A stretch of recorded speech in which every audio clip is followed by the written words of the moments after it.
Good morning, everyone, and a very warm welcome to NUPI Russia Conference 2025, both those present here at Centralen and those following us online. This year's conference theme, Russian power practices and repertoires of power, could hardly be more timely. We ask, how does Russia exercise power? What instruments does it use to gain influence, politically, economically, militarily, and symbolically? And crucially, how have these practices evolved in the wake of Russia's full-scale invasion of Ukraine in 2022? The conference presents the main findings from the MENA project, funded by the Research Council of Norway and led by research professor at NUPI, Jakub Godzimirski. The original plan of the project was to examine Russian power practices in the MENA region, the Middle East and North Africa. However, after Russia's invasion of Ukraine, the project team decided to adopt a comparative approach and examine Russia's actions in the Black Sea region. By comparing these arenas, the project provides new and deeper insights into how Russia combines hard and soft power and how its practices challenge existing regional and global orders. MENA contributes to a broader understanding of Russia's contemporary repertoire of power. Our program today is divided into 3 parts. So first, we explore how we can study Russian power practices, both conceptually and methodologically. Second, we turn to case studies from the MENA and the Black Sea regions, focusing on the tools and tactics Russia employs and how regional actors respond. And finally, we bring together leading experts for a panel discussion on Russia's quest for recognition as a great power, as one of the key drivers of Russian policy. And now, to open the conference, it is my great pleasure to introduce our keynote speaker, Professor Derek Averre from the University of Birmingham. Professor Averre is widely recognized for his extensive research on Russian foreign policy, most recently in relation to the Middle East and North Africa. So today, he will share his insights in a keynote speech entitled Persistent Factors in Russian Policy Towards MENA. Please join me in giving a very warm applause to Professor Derek Averre.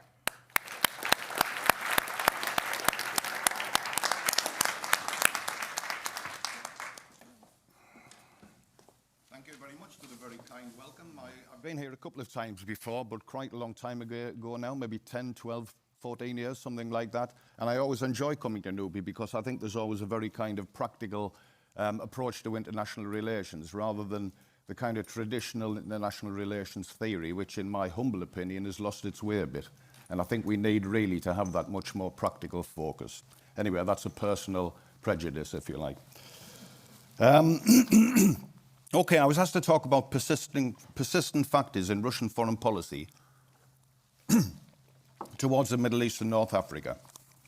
I usually prepare too much, so if somebody will give me the 2-minute signal at some point in about 20 minutes' time, I'd be grateful. Okay, so Russia's invasion of Ukraine. This topic absorbs really much of Western attention these days, but it's not the only factor influencing Russia's approach to the Middle East and North Africa. It does add a new layer of complexity that has impacted profoundly on its foreign policy. So countries across the MENA region, I call it the MENA region for short, have sought to mitigate its economic consequences. In response to ever harsher Western sanctions, Moscow has accelerated the radical shift in its political and economic alignment towards partner countries in the East and South. Meanwhile, some of the old problems remain. The Libya, Syria and Yemen civil wars, even though they've changed now and there's been a takeover in Syria, and possibly some kind of accommodation in Yemen. Still, they are raging on in one way or another. Regional animosities and the interventions of external patrons continue to be a factor. Iran, helped by sub-state groups hostile to Israel, continued, at least until June, to provoke armed attacks by Tel Aviv. The Abraham Accords, which a lot of people seem to have forgotten about, have made very modest progress, mainly due to the negative reaction of Arab public opinion over the Israel-Palestine question. And finally, fears of a resurgence of militant Islamist forces across the region persist. Russia is still perceived by the Western powers to be exploiting their lack of resolve in order to carve out a strategic presence, even a hegemonic presence, some have argued, in the MENA region. I don't think that's the case, but I'll go into that a little bit in a few minutes. 3 years after the invasion of Ukraine, the campaign continues. In response to Western political and material support for Kiev's war efforts, with NATO initiating a potentially massive rearmament program. I'm sure a lot of work is being done in NUPI about that. And also reinforcing sanctions aimed at the long-term containment of Russia. Moscow has revised its nuclear doctrine, signalling possible nuclear strikes on states posing a direct threat to Russia's sovereignty and territorial integrity. I believe tomorrow morning there'll be a presentation by Dima Adamski about these facts, which I look forward to. Moscow has also deepened its strategic partnerships with Iran, China and North Korea, which are now being called the nuclear revisionists by the Americans. Sorry? CRINC, I saw that. I only saw that the other day, yeah, CRINC, which is China, Russia, Iran and North Korea, CRINC. That's quite a nice one, crinkly. Official NATO statements have also accused Russia of fueling tensions and instability across the MENA region by providing military technical support to Hezbollah and the Houthis. In a word, the Middle East environment appears to be even more threatening. The Hamas attacks of 7th of October 2023, as we all know, triggered a devastating response by Netanyahu's right-wing government. Massive Israeli and US strikes on Iran in June 2025 aimed at destroying Tehran's purported nuclear weapons program and curbing, I think more importantly actually, curbing its regional advances through its proxy forces, have inflicted a defeat on an Iranian leadership which was already suffering from Western sanctions. Bashar al-Assad's overthrow in December 24 has brought to power an Islamist government with roots in the militant group Hayat Tahrir al-Sham, and armed conflict in a fragmented and ungovernable Libya, linked with clashes in other African countries, continues. Authoritarian governance seems to be returning after the Arab Spring. We don't talk much about the Arab Spring nowadays, which I think is one signal of that. The contours of a new MENA regional order amid potentially profound upheaval and uncertainty are indecipherable. Another factor is the wildly unpredictable second Trump administration. It seemed intent on prioritising the Indo-Pacific region, but is reluctantly renewing its engagement in Europe and the Middle East. And this is a problem because we don't know how far it's going to go. I think that's the main problem, yeah? That adds an extra ingredient to this volatile mix. The Trump administration, shorn of diplomatic experience, is policy making often confused and opportunistic. It seems to be exacerbating rather than resolving existing security problems. Emerging fissures in the global order, collapse of the notion of collective security, and the ineffectiveness of multilateral institutions may deepen the instability of the regional MENA environment. Trump's Truth Social posts about peace in the Middle East and Netanyahu's nomination of Trump for the Nobel Peace Prize are set to occupy an honoured place in the annals of political satire. Against this wide, a very bleak background, a central question posed. I published a book a couple of years ago on Russia and the Middle East and North Africa. A central question I posed at the time in the book resurfaces. How do we explain Russia's strategic thinking and policy behaviour in the context of recent changes in international and regional politics? What are the longer-term trends? What are the proximate causes? 2 points here. First, Russia's approach to the international system. Moscow has become even more intent in the last few years on waging the battle for ideas and contest for norms against what it perceives as a Western revisionism of the contemporary international legal system.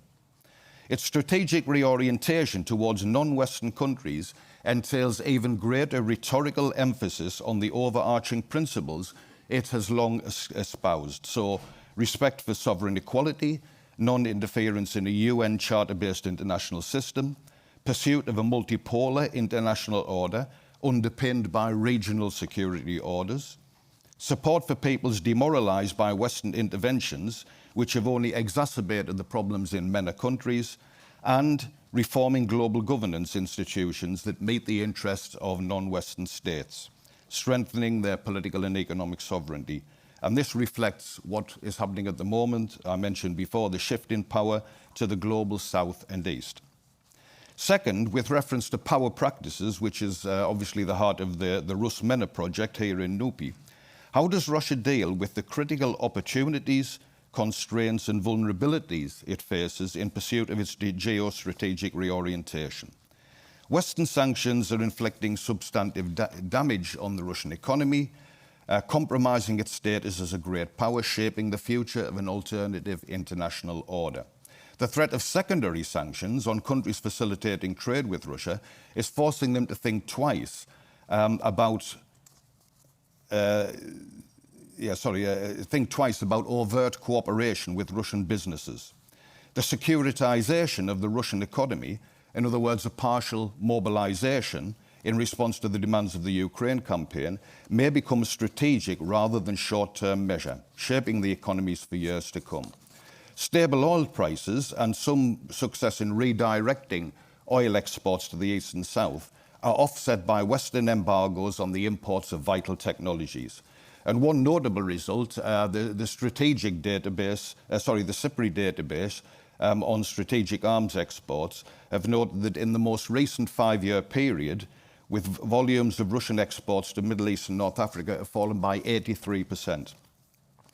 Also, no time to talk about in any great detail here, but trade partnerships between the Eurasian Economic Union and Middle Eastern countries may well be impacted by the lack of infrastructure and investment capacities to expedite the transportation of goods from Russia and the Middle East to eastern and southern markets. The widening membership and increasing number of dialogue partners in the Shanghai Cooperation Organization and the BRICS Plus format, including MENA states, Turkey's interest is notable in this regard. This holds out potentially substantial political and economic prospects, yet it remains unclear whether Russia will be able to capitalize on trade and investment opportunities. A few words, probably a very few words, because I sense I probably will run out of time. A few words on Russia's key regional partnerships. Russian-Iranian relations were enshrined in the January 2025 Bilateral Comprehensive Strategic Partnership Treaty. This is very much based on a common commitment to a multipolar world order and the UN Charter-based international system, as well as shared antipathy towards the West. Defence and security are high on the agenda, and certainly the future of Iran's nuclear program may be influenced by Russian-Iran military technical collaboration. Iran and its supporters in the axis of resistance, so Hamas, Hezbollah and the Houthis in Yemen, have found increased political support in Moscow. Yet, in practical terms, there's scant evidence of a paradigm shift in Moscow's relations with Tehran. Rather than a military alliance, the partnership treaty really outlines a transactional relationship limited to bilateral political, military technical and economic assistance at a time of heightened tensions. Moscow cannot afford direct confrontation with the US over Iran. Moscow's primary aim of achieving a balance of interests in the Middle East, in particular maintaining positive relations with Israel, the Gulf Arab states and Turkey, would be severely compromised by its association with a nuclear-armed Iran. Russia's political support may have encouraged Tehran's coercive posturing, but Moscow may still use its influence and experience as a signatory to the Joint Comprehensive Plan of Action to encourage Iran to return to international cooperation, thereby legitimizing its civilian nuclear program and avoid being seen as an international pariah.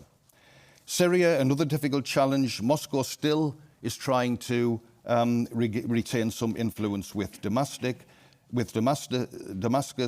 but it must now establish relations with a new leadership consisting partly of Islamist groups which it fought during the Syrian civil war and which also seeks compensation for the damage inflicted by Russian military operations. Moscow simply cannot afford in financial terms to provide much more than diplomatic support to al-Shara's attempt to forge political consensus among the country's disparate population. Moscow must also take into account the positions of Turkey and the regional Arab powers, all of which have their own pressing interest in reshaping Syria. In fact, I would argue that for all Tehran's importance to Moscow, Turkey and the Gulf Arabs now arguably are central to Russia's future Middle East strategy. Nor can Russia do too much to influence the outcome of the Israel-Hamas conflict. US intervention, US power, and the interests of the US's regional allies, despite substantive differences among them, mean that the scope for Russia's mediation in any settlement of the Israel-Palestine dispute is very narrow. Moscow for a long time was prioritizing relations with Netanyahu to avoid a major conflict between Israel and Iran in Syria and take advantage of intelligence cooperation with Israel to deal with the threat of militant Islamists. Moscow is still reluctant to sever ties with Tel Aviv, recognizing the complexity of regional affairs and fearful of the wider regional destabilization that further armed conflict would unleash. Okay, the book I mentioned that I published, the hardback edition, the paperback edition, nobody will have bought the hardback edition because it's very expensive. I wouldn't buy it. But the paperback edition is coming out in January, so it's a lot cheaper if anybody does want to buy it. I always have this. I'm a retired academic. I can't afford anything at the moment.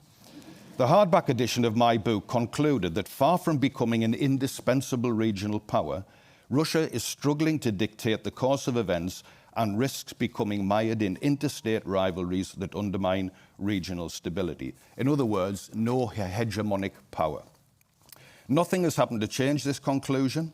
Moscow's relatively limited military strategic ambitions are designed primarily to protect its economic and trade interests and guard against a frequently hostile US presence. The constraints Moscow now faces are exacerbated by the staggering lack of accountability of the second Trump administration in prosecuting its America First policy and sidelining international institutions, encouraging a harshly realist approach by the regional powers. At the same time, Moscow does continue to engage in intensive diplomatic activity in the region. The loss of trade with Europe and other advanced economies had forced us to seek alternative ways of bypassing Western sanctions and generate the financial resources to sustain the Ukraine campaign.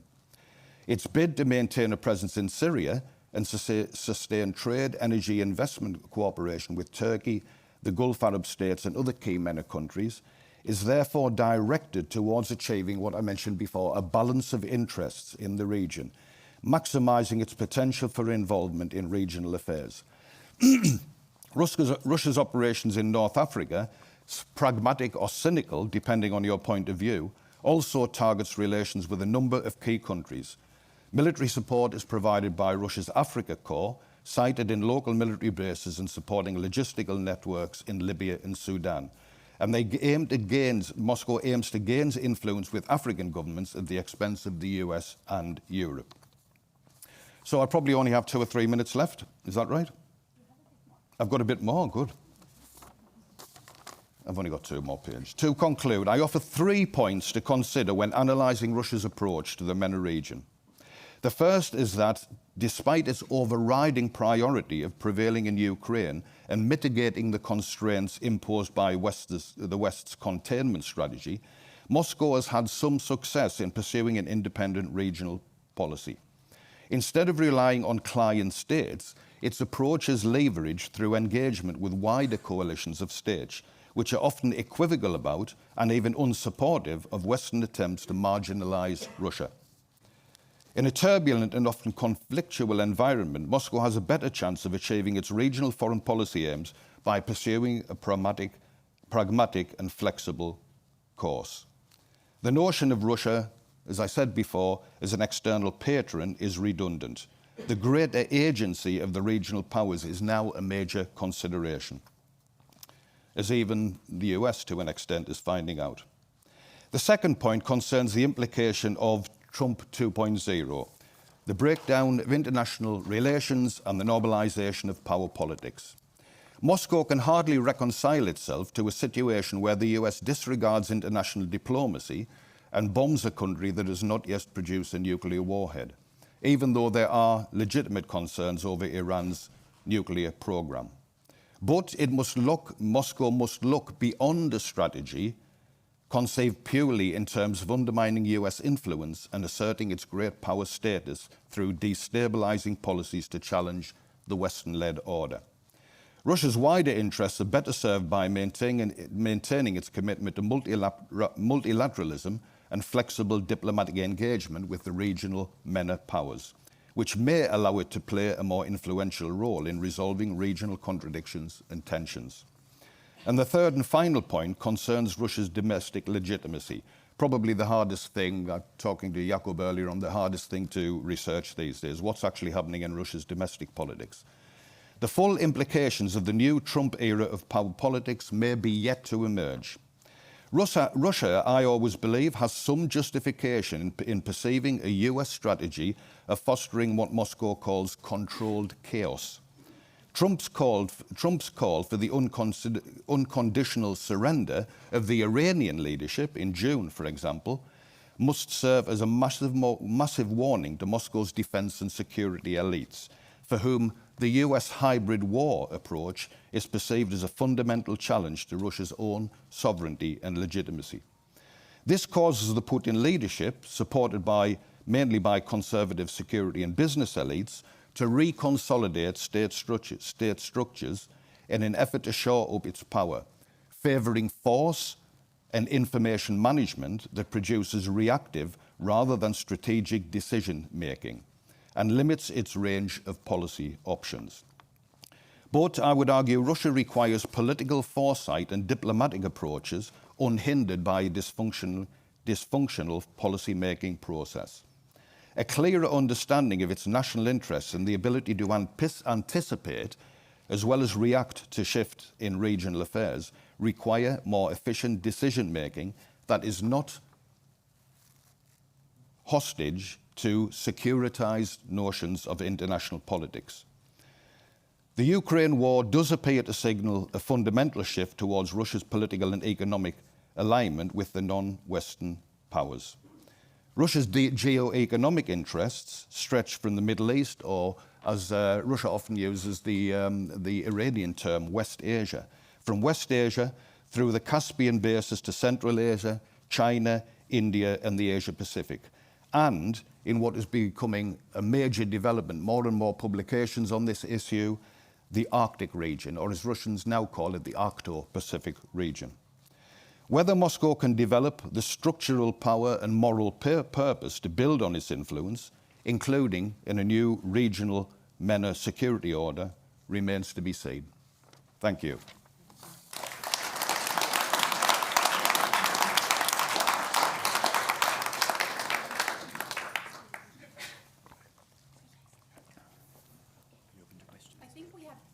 For a few questions for Derek, if there is anyone immediately in the audience. I don't really see anything, but I can.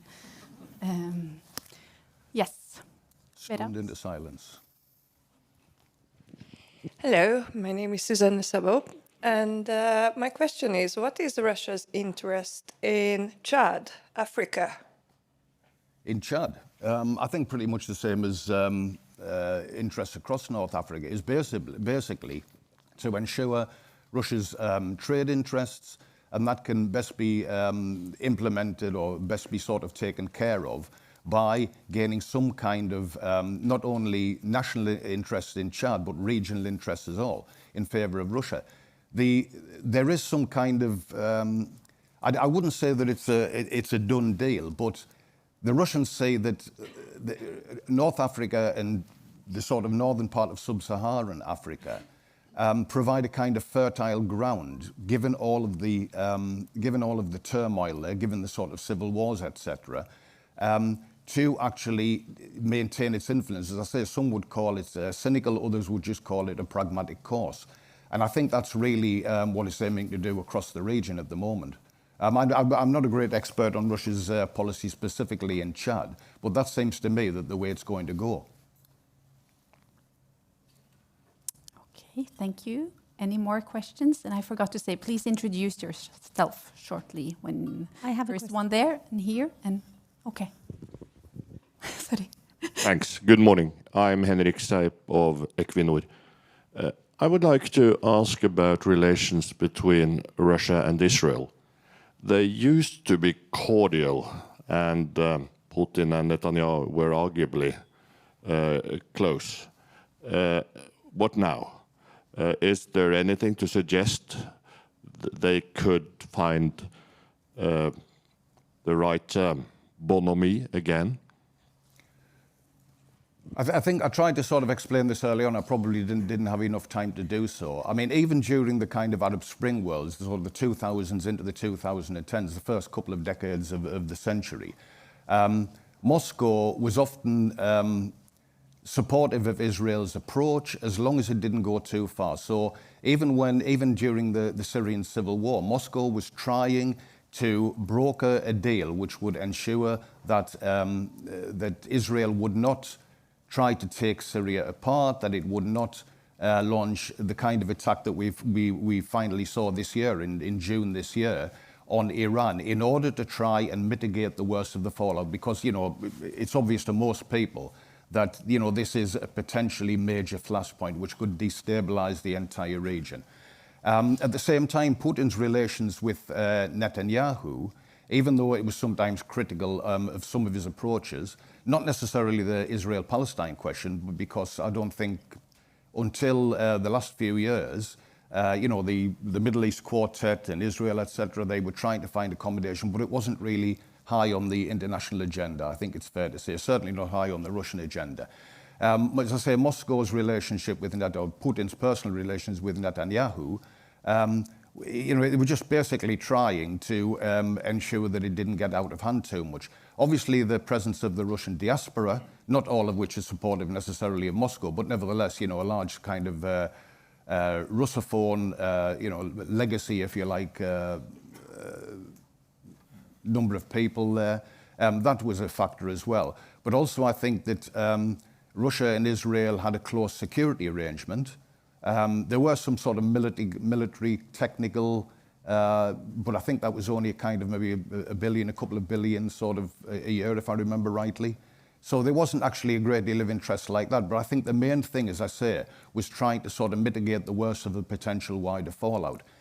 In the recent period, the signs are that Putin and Netanyahu are still talking to each other. There is still some sort of security and intelligence cooperation, but Moscow is obviously forced, given its like overall kind of foreign policy positions, the kind of things I was talking about before, support for, you know, oppressed people, etc., etc. It's forced to criticize Israel rhetorically at the UN, etc., etc.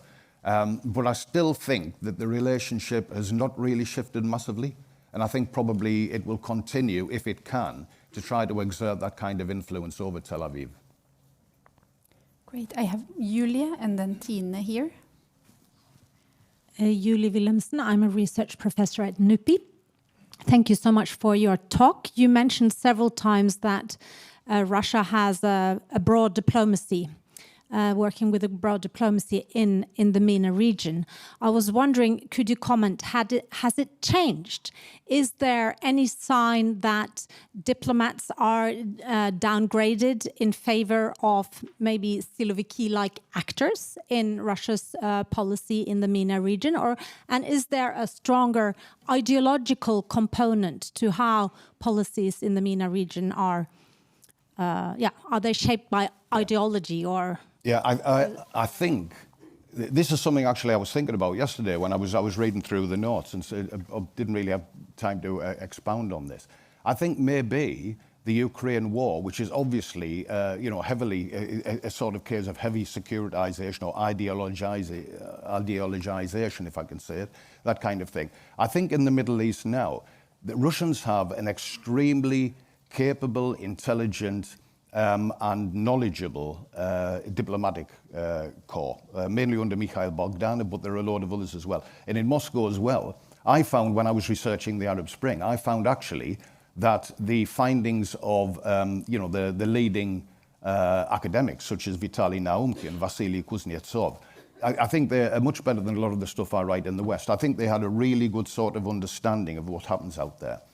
And I think maybe that as Putin and the leadership, their immediate concern is Ukraine, maybe other issues get crowded out. Maybe this is a possibility for the diplomats, I don't want to overstate the case, but for the diplomats actually to be listened to by the Kremlin, because there's no other place they can get their information. I mean, obviously, the majors, the big business majors, the Rostechnology and all of these others, and particularly the energy giants, they are going to want to have a serious input into policy. But nevertheless, this may be counterbalanced to an extent by this, as I say, the diplomatic corps.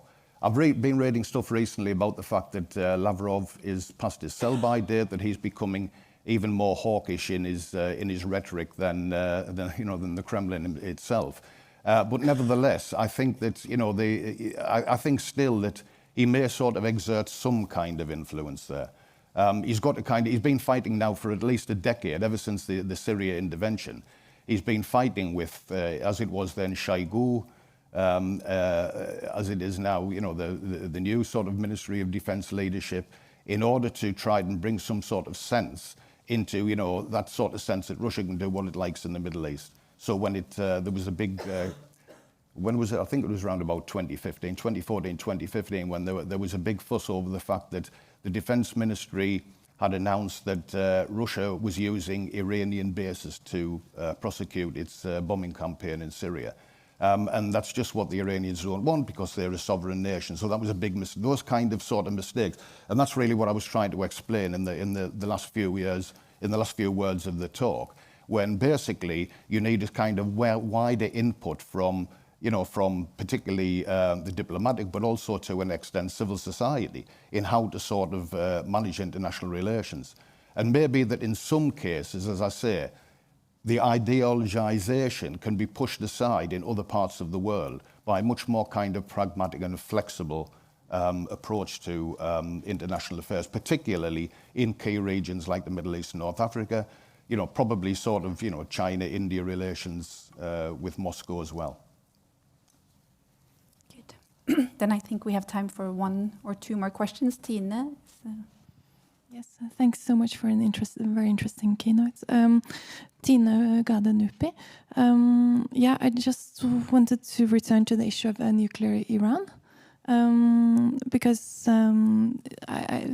FT wrote yesterday that there were several visits between Iran and Russia on nuclear cooperation with technical experts.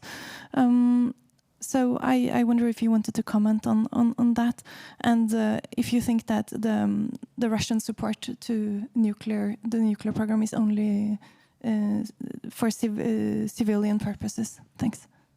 Okay, the support is only for its civilian nuclear program. I think it is. There's been a lot of Western reports about the fact that the Russians are effectively helping Iran's nuclear weapons program. I don't think that's the case, because all the evidence points in the other direction. That, as I tried to explain, that if the Russians were to support a nuclear-armed Iran, that would unleash all kinds of hell in the Middle East. Yeah, so the Saudis, the Turks would want a nuclear weapon. Once again, Israel would bomb Iran's flat. There are so many, the US would be once again gearing up for a major war, and it would completely destabilize the entire region. And I can't say that, you know, there is a lot of sort of Russian commentary, particularly the kind of people who were writing for Carnegie, etc., Russians who were writing for Carnegie, who were saying that Russia profits from destabilizing the region. I don't think that's the case, because it can't possibly profit. Yeah, its own sort of trade, investment, cooperation, all these kind of things. And what I briefly mentioned, only briefly for lack of time, is the fact that if it is reorienting its geo-economic standing, if you like, you know, how would that help that? It's just not it just doesn't work. It doesn't stack up in my own mind. Without a doubt, there has been a lot ever since the mid-90s. I remember actually, I hadn't been in academia for very long, and I took an interest at the time in, because I was working on export controls, non-proliferation issues, and I did a lot of work at the time on the time when mid-1990s, 1995, where Russia signed the contract to build the Bushehr plant, yeah, which is a civilian nuclear plant. And I think that's the only place that the IAEA, the International Atomic Energy Authority, I think it's the only facility that they've been allowed back into. I read somewhere anyway, I'm not too sure, I need to look into that. And ever since then, a lot of nuclear collaboration, primarily, as I say, or exclusively for the civilian nuclear program. Rosatom is one of the very few companies in the world that can do the whole cycle of nuclear power. Yeah, through sort of building plants, through providing enriched uranium, etc., etc. It is the only, and that is a key part of Russia's high-tech sector, if you like, because really Russia hasn't got a great deal of sort of high-tech left. There is some sort of oases, if you like, of high technology in Russia, of which civilian nuclear, the civilian nuclear programs is the main one. So inevitably there is going, and why shouldn't it? If Iran can become a legitimate member of the nuclear community, there's a lot of talk now about Iran withdrawing from the Nuclear Non-Proliferation Treaty. The more knowledgeable, that's Western commentary, the more knowledgeable Iranian experts, and there's a great deal of, if you're working on Iran, read the Iranian experts, because there's some very good political scientists, yeah? They're saying that Iran won't withdraw, because that would signal the end of its sort of legitimacy as a civilian nuclear power. And all going right back to the Iranian Revolution in 1979, that was always the key sort of point that the Iranians were making. Yeah, that they had the legitimate right to become a civilian nuclear power, and they were not intending to build a nuclear weapon. Again, some rhetoric at the moment, some politicians, conservative politicians in Iran saying it's time that Iran changed this, and that they did announce its intentions for a nuclear weapons capability. But I think there is a lot of scope, and this is something where Moscow might help, both diplomatically and technologically. This is somewhere that Russia can actually help, and do the international community, if you like, a big favor. All right? Okay, then I have Jakub. Thank you, Derek, first of all, for coming and from sharing your insights with us. I would like to ask you a kind of another question, because one could have an impression that Russia has been acting in the MENA region as a kind of opportunistic great power, confronting other powers whose position in the region has been weakened, France, for instance, and UK to a certain extent. But there are also some other great powers that have made their footprint in the region much stronger.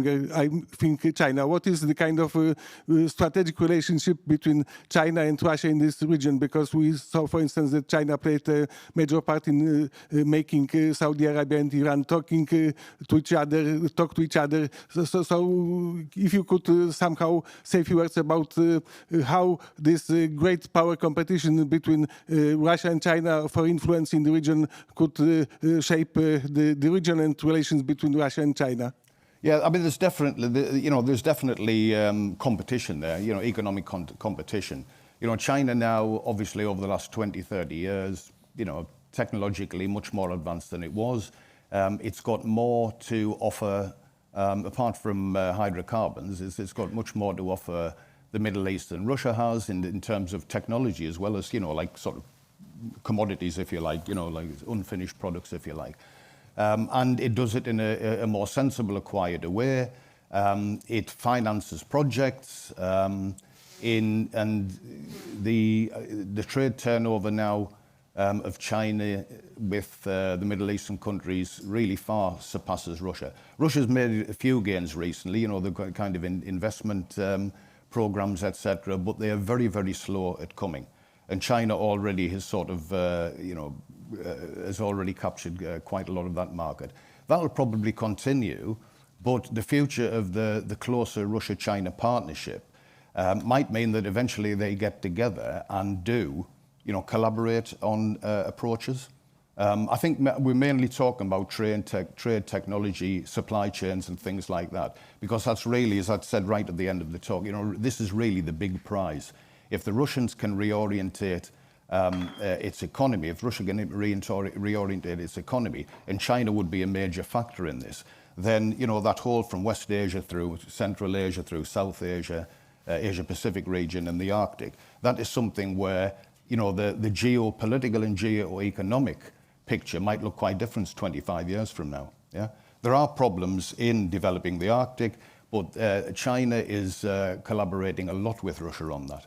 So I think that overall there will be rivalries, but to try to give a sort of relatively short answer, but nevertheless there are a lot of kind of like, what's the word, kind of value added, force multipliers as well. I mean, it's sort of force multiplier that if they can work together within the sort of the overall sort of partnership treaty and overall, diplomatic and economic cooperation, then I think it could be a big win. Okay, thank you so much, Derek. Can you all please join me in thanking Derek for this excellent keynote? Thank you.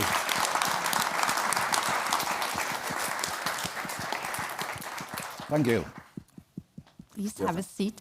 I think you've really set the stage for the rest of the conference day, and I'm glad to say that we're just moving on to the first panel. My name is Kristin Fjæstad. I'm a senior researcher at NUPI, and I have the great pleasure of chairing the first panel session today with the title, How to Study Russian Politics in the Current Context. And this is, of course, a question that many of us and many of you in the audience have been grappling with for many years, but I think even more so after the 24th of February 2022. And to present and provide some answers to this question, we are very glad to have three excellent researchers that are part of the MENA project team on stage, and they will. This panel will start with each speaker giving a 10-minute presentation based on a paper that they are working on as part of the project. And then after that, we will have a short kind of panel discussion with some follow-up questions, and then we will make sure to have ample time for questions from you in the audience. We will follow the order in the program, and I will introduce the speakers one by one. So we will start with Professor Iver Neumann, who is now director at the Fridtjof Nansen Institute. He will talk about the practice turn and the study of Russian politics. So please, Iver, the floor is yours.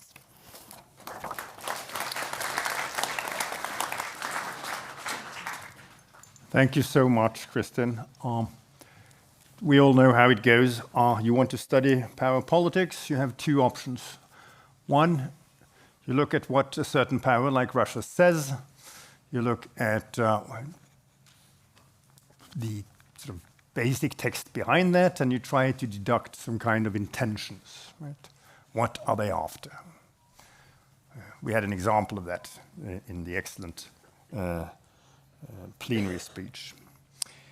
An alternative would be you start with the system. The system kind of doles out roles for great powers to fill. So you make assumptions, for example, great powers are predatory. That means that they will attack, they will go in on attack, and voila, you have a theory called offensive realism. Right?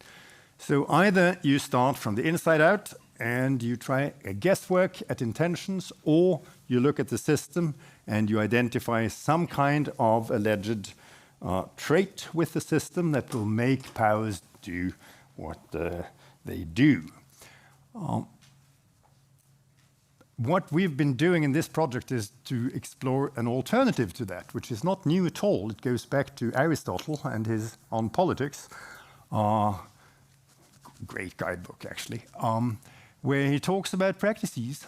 And practices, well, that concept and that way of studying things has been updated, of course, but the basic idea is that you look at behavior that is repeated and that can be done well or badly. For example, an intervention, you can break that down to a number of practices and you can see how it goes. A very nice example of this would be a book by a colleague, and I think that's the winning title when it comes to sort of good titles for IR books. It's called Coup d'etat, a practical handbook by Edward Lutwick, where he sits down and he says, you want to take over a state, you have to do tuck, tuck, tuck, tuck, tuck, tuck, right?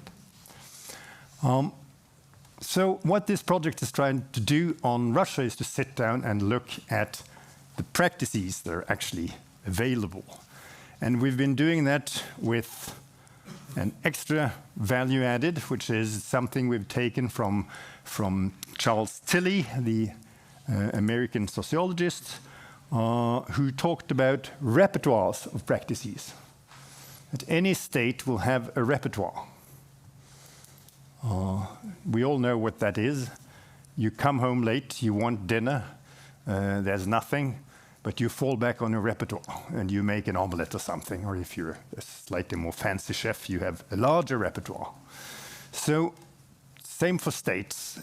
Another alternative way of looking at power politics is to say, what are they good at, and what kind of repertoire of stuff they are good at, what kind of practices are available.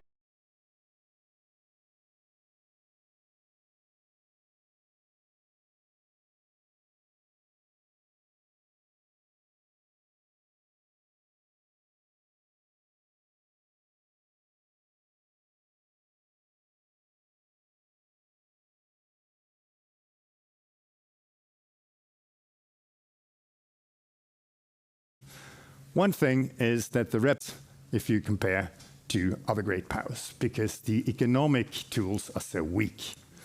And this is not exactly new. There was a book written in the 70s already by an Australian Sovietologist called Paul Dibb, called The Soviet Union, the Incomplete Superpower, where this was the point, that there was a hole in the repertoire, as it were, where the economic tools should have been. You know, it was more of a toolbox than a tool shed when it came to available options for Russia. So that's the one thing that stands out, not new at all. And the second one is the overwhelming military sort of side of the toolbox, as it were. Practices tend to be military, and if they're not ipso facto military, they tend to be weaponized. So if you look at the repertoire, there's a lot of force in there. So it seems that when a problem comes Russia's way, the first question is, how can we use force to do away with this problem? Right? And I open a parenthesis to say, to suggest a parallel to the domestic political scene, where force is also very much in evidence. A favorite example would be wife battering. In the 1990s, laws were passed that forbade wife battering. Then a female parliamentarian, came on stage in the early 2000s and said that, how can we have traditional family values if the male of the house can't beat the pulp out of his wife and children? And the Duma listened to this and passed laws in 2017 that made wife battering legal again. There was a little hitch, which was that if you beat her so badly that you had to take her to hospital, that was not good. So when you've beaten her to pulp and she's lying there and you think, oh my God, I may sort of possibly have to take her to hospital. You don't, because then it's an offense, right? This is a rather, should we say, tangible way of doing politics. you will recall that at irregular intervals, Russians have been having debates about their national idea. And I think over the last couple of years that they've found that idea, and that is militarization.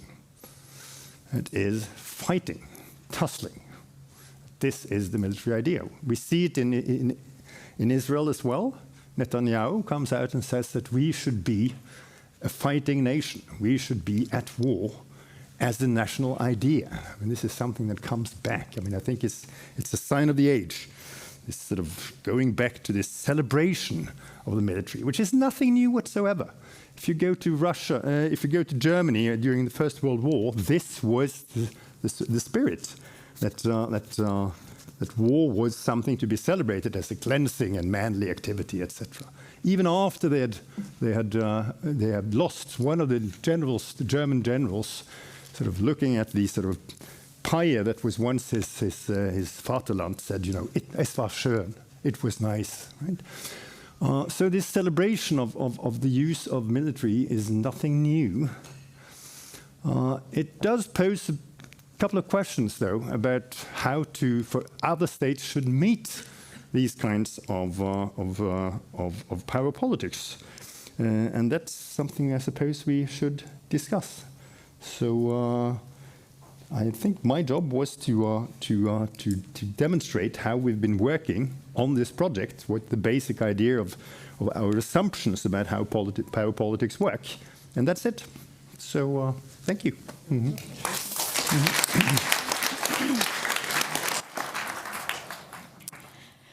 Okay, thank you, Iver.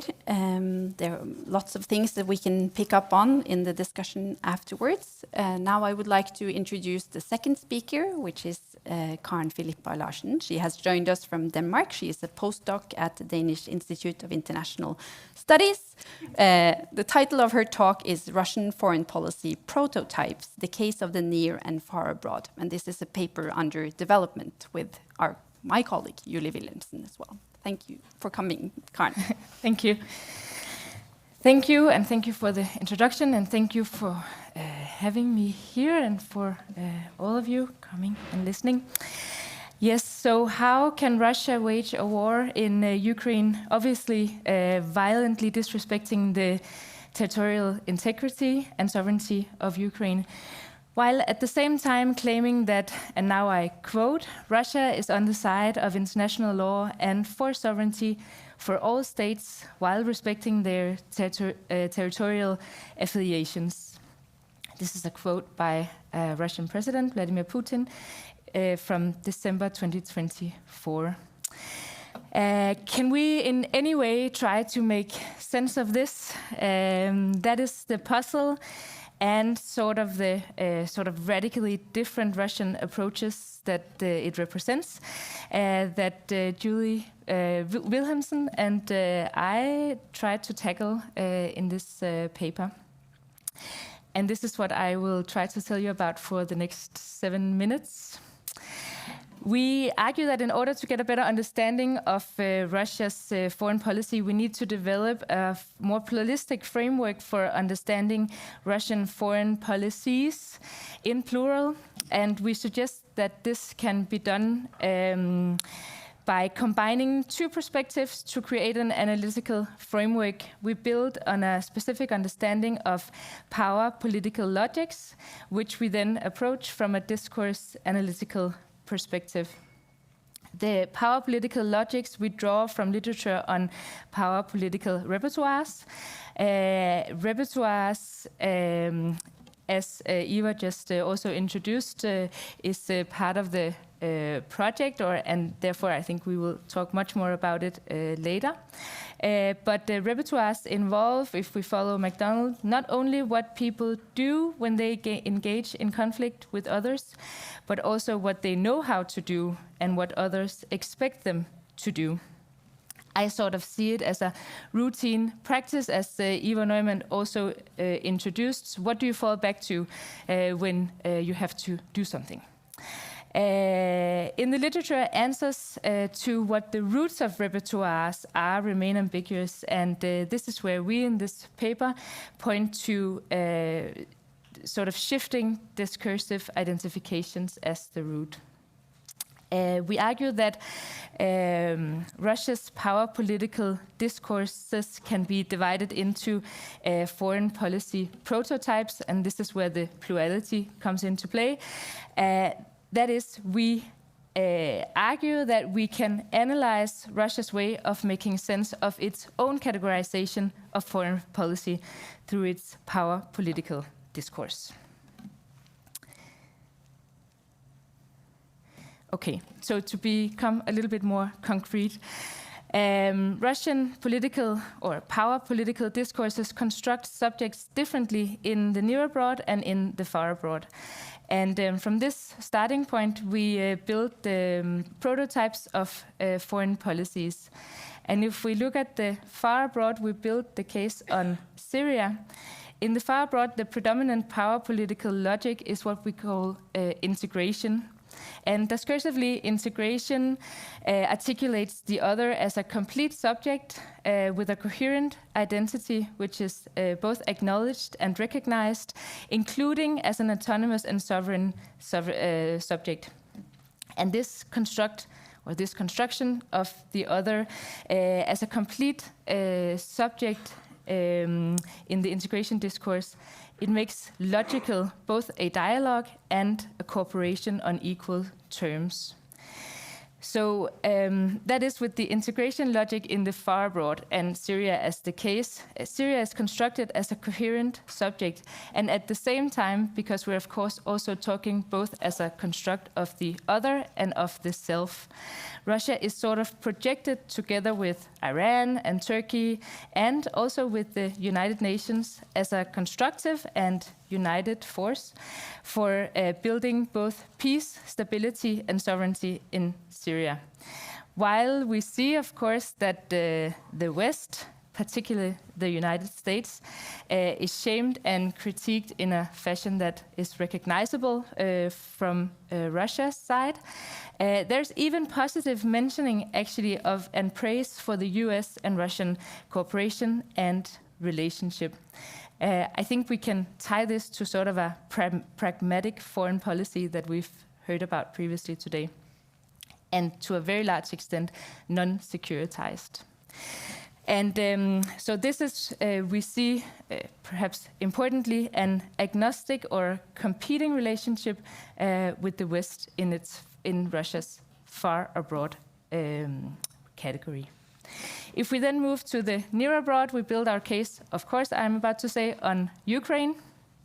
And in the near abroad, the predominant power political logic is fragmentation. And discursively, the fragmentation logic, it articulates the other as a fragmented subject constructed with multiple opposing and possibly competing identities. And fragmentation constructs the other as unreliable and incoherent and possibly deceiving because of a fragmented identity. This construction makes the other impossible to cooperate with and let alone, of course, rely on. And if we look at Russia's articulation of Ukraine, we see that it is very much articulating Ukraine as a fragmented subject.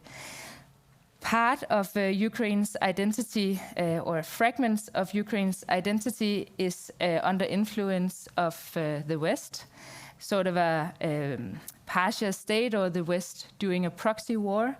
The West, of course, being both the collective West, the United States, and NATO. And partially, we also see a construction of a real Ukraine. And the real Ukraine is often and sometimes articulated as belonging to the Russian civilization.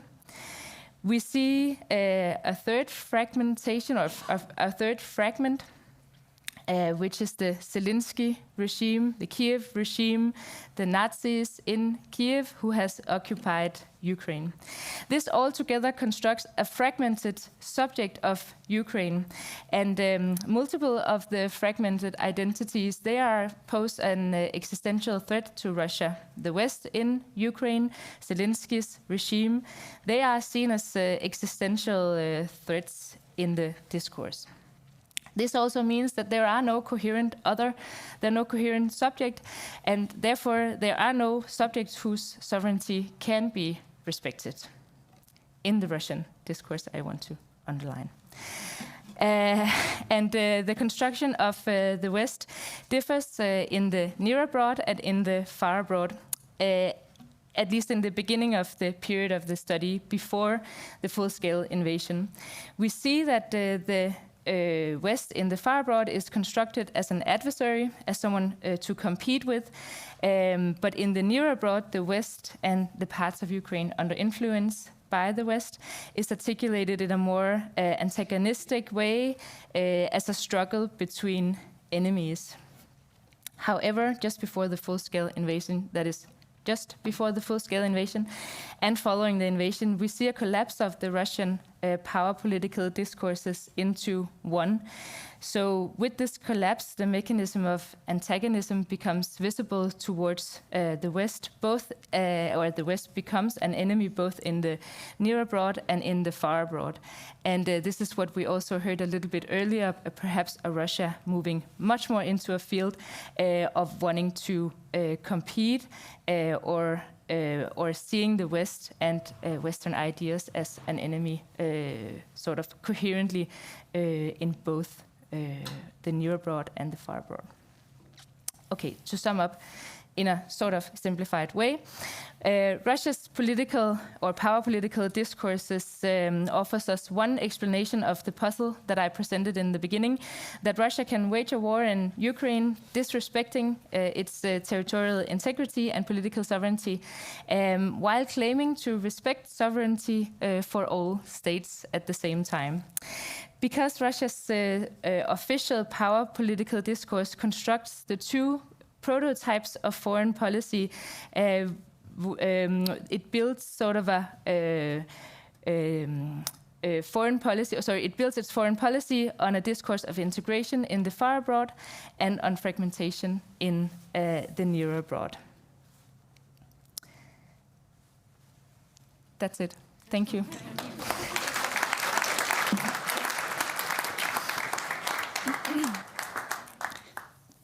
Thank you so much, Karen. You are so well on time that I don't have to use my 2-minute card ever, so that's nice. Last but not least, we will have a presentation by my colleague at NUPI, research professor Jakub Godzimirski. He is also the project leader of the MENA project, and his talk is titled Power Discourses, Power Practices, and Power Repertoires. Do actions speak louder than words? Please, Jakub. Thank you very much. Thank you very much. First of all, I would like to thank all those who have decided to come here to listen to what we have to tell the Norwegian audience. I have been working on Russian politics at NUPI for the past 30 years and face a huge challenge now because I have been given like 8 minutes to sum up my 30 years of work on Russia. I think that it's quite of a challenge, but I will try to do my best. I think that it's important to understand that those who decided to come here decided to join us because they want to learn something more about Russian foreign and security policy. And I will be very glad to share some of the ideas on what we have learned about this by conducting this research that was funded by the Research Council of Norway. I will try to focus on several issues. The first one is that obviously those who decided to come here decided to come because they think that we have something to offer in terms of the understanding of Russian foreign and security policy. It has been a huge challenge because studying Russian policy is quite of a difficult topic. But we can approach Russian policy from different angles. Iver alluded to the fact that it's important to look at the practices. The presentation given by Kari and Philippa presents a slightly different approach, where the issue of how the power is being talked about is also an important avenue to understand Russian foreign and security policy. In my short presentation, I will focus on 4 concepts, on 4 ideas, and on 4 power tools. When it comes to concepts, when trying to understand Russian foreign and security policy, we need to understand what is the Russian understanding of power. And we know that after examining a number of statements and practices, that the Russian understanding of power is to a very large extent rooted in the realist understanding of power. Power is something that you can use in order to make others do what they otherwise would not be willing to do. And the power can be mediated to various avenues. One is are the power discourses and power narratives that Kari and Philippa has been talking a lot about, but there is also this issue of power practices. So power discourses, power narratives, and power practices are 3 important concepts that we need to understand in order to understand what Russia is being interested in.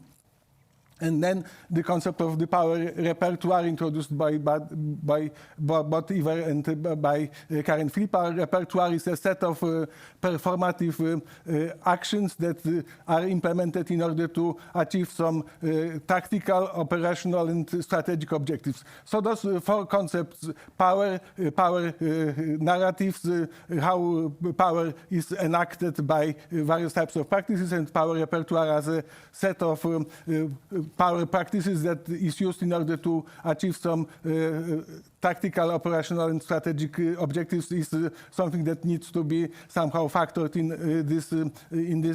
this discussion. Then we have to understand that various actors, Russia included, have various types of policy tools at their disposal. Normally it's about diplomatic tools, it's about information-related tools, about military tools, and about economic tools. Derek, for instance, alluded to the fact that Russia's interests in the MENA region are to a certain extent driven both by economic interests, but also by some other interests. Diplomacy has been an important element of Russian policy in the MENA region and in the broader terms. What is then the relationship between power narratives and power practices? I think that it's important to understand that when we think about power tools in the information sphere, this is where those power narratives are very much present. We can study Russian politics by looking at various types of policy-relevant statements. Russian official doctrines are mostly written down and presented, for instance, at the website of the Russian Security Council. Then we have a number of policy statements being made by Russian key leaders. This is also an important source of knowledge about Russian policy making and about Russian policy objectives. And then we have also a number of other situations when written texts are important to understand Russian objectives. So when we think about what those oral and written statements can be used for in order to understand what Russia is about to do and what Russia is looking for, we also understand that there are 4 types of issues that can be solved by looking at those various types of policy statements. It's about looking at what kind of ideas inform Russian policy. When you look at the official doctrines, then you can also find a number of ideas about, for instance, who Russia treats as friends, who Russia treats as enemies, and who is and what kind of threat landscape Russia needs to somehow address. Then when looking at those various types of statements, it's also relatively easy to understand what kind of emotions are attached to various types of actors and to various types of topics. We know that, for instance, when Russia talks about terrorism as a challenge, there is a lot of emotion attached to this because Russia has suffered from various types of terrorist acts. When Russia talks about NATO, for instance, it's mostly about very negative emotions that are attached to this concept of the Western security community that somehow is being presented in Russian official statements as a source of strategic and even existential threat. So emotions are also something that we can trace by looking at various types of statements. Then we can also learn a little bit more about Russian objectives, because when we look at what Russia is doing, it's sometimes something that looks very chaotic, but when we somehow read what Russia has been saying prior to implementing various types of power practices, it's much easier for us to identify what kind of objectives Russia is trying to achieve by implementing various types of power practices. It's also important to understand that when looking at various types of Russian statements, not only Russian statements, but it's something that is important to understand, is something that needs to be understood also in other political contexts. But since we are talking about Russia as an actor at this event, I focus on Russian statements. When we look at the Russian statements, we can also use those statements in order to measure the performance of Russian politics. Iver mentioned that when you have a repertoire at your disposal, you can use this repertoire in various manners, and depending on what kind of instruments of power you choose from the toolbox you have at your disposal, depending on how those power tools are combined, you can either achieve a success or face a failure. And what has been happening in Russian policy over the past 4 years is a very good example of the fact that when you use inadequate measures in order to address a challenge, then you may face a failure. We understand that when Russia decided to launch its full-scale invasion against Ukraine in February 2022, the idea was that the war would be over in a scope of weeks or maximum months. Now this war has been going on for almost 4 years, and the original objectives have not been achieved. So this means that the Russian power performance in Ukraine cannot be understood as a success story. So those 4 aspects of Russian power narratives are important to understand. And then it's also important to understand what kind of system that is behind the production of those statements. We understand that Russia is a personified semi-authoritarian or maybe even authoritarian regime that is also to a certain extent moving in a more totalitarian direction over the past years. And the issue of the use of military instruments of power is also a good exemplification of the violent nature of Russian politics. So this means that when trying to understand the direction of Russia in the future, it's also important to understand what kind of regime the current Russia is and who is playing the key part in shaping policy and whose statements it's important to look at because of the very hierarchical nature of the Russian power realm. So this is also a factor that needs to be factored in when trying to grasp what Russian politics is all about. Finally, I would like to underline that in order to provide a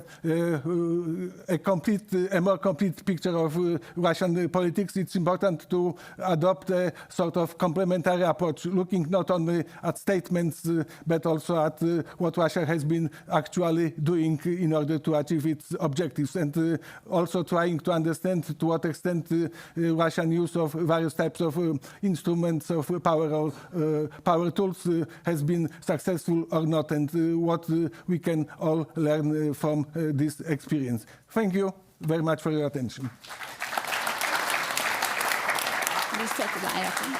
Yes. Okay, then I would thank you so much, Jakub. Sorry, I will invite Iver and Karen to join us on stage. I think we now have exactly 30 minutes for a panel discussion and also for questions from you in the audience. So please start preparing your questions. So thank you all so much for presenting and for giving us some insight into the project, the MENA project, and what you have focused on. I would like to maybe start this panel discussion by taking a small step back. So when we've heard a lot now about first practices as being kind of the twist in the project, trying to look at Russian power politics from a new angle. And then Philippa talked about power political discourses, and then Jakub tried to kind of bring it all together in the final presentation. But I think it would be good maybe to try to say a few words about how do you see the relationship between these practices and the discourses, just to kind of give the audience like a bit of a background on that. I think Iver and Kari, if you want to provide short answers, this is something you worked on for a long time. There's a French chap called Michel de Certeau, which said that words go in a procession before practices. That you can sort of clear the ground, as it were, by talking the talk, and then you have to follow up with practices. So in this sense, you privilege the idea that you can talk the world into existence, as it were. But then, of course, that is not enough. I mean, you can say in the beginning was the Word, with John the Apostle, but you have to follow up with practices in order to actually gestalt that world and bring that world into existence, right?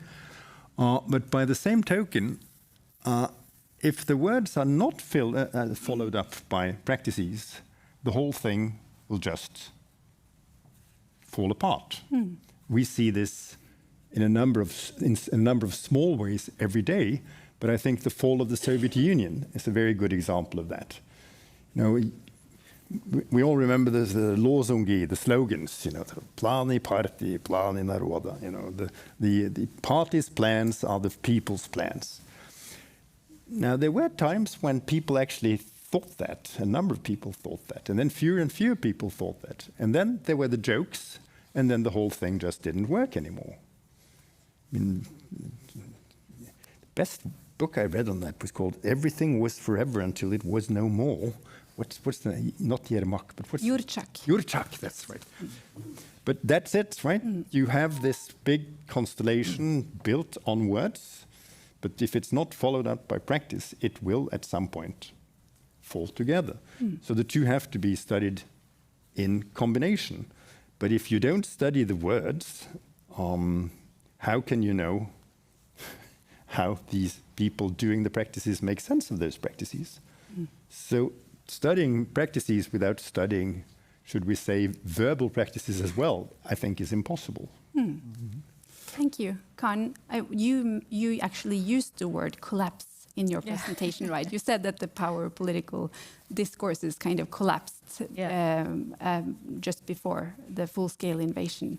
So I kind of like, can you say a little bit about how you study these texts and these discourses? And also, like, I think to people it might seem that, especially now, given kind of the intensity of the Russian propaganda machinery, like why do we have to study these texts when they lie all the time? Yeah. It's a good question that I think actually I get a lot. Why even bother? And I think perhaps just this sort of simpler version of what Iver was just saying. I think we should see sort of discourse and the way that the Russian sort of political elite centered around Vladimir Putin discursively describes their worldview. I mean, I come with it as an explanation for something, of course, but it's also a precondition for some types of actions. And I think that's the whole I guess, idea of working with discourse is that actions are conditioned by discourse, not one-to-one, of course, but what we see and the way that we describe the world is conditioning for the way that we can also act in that world.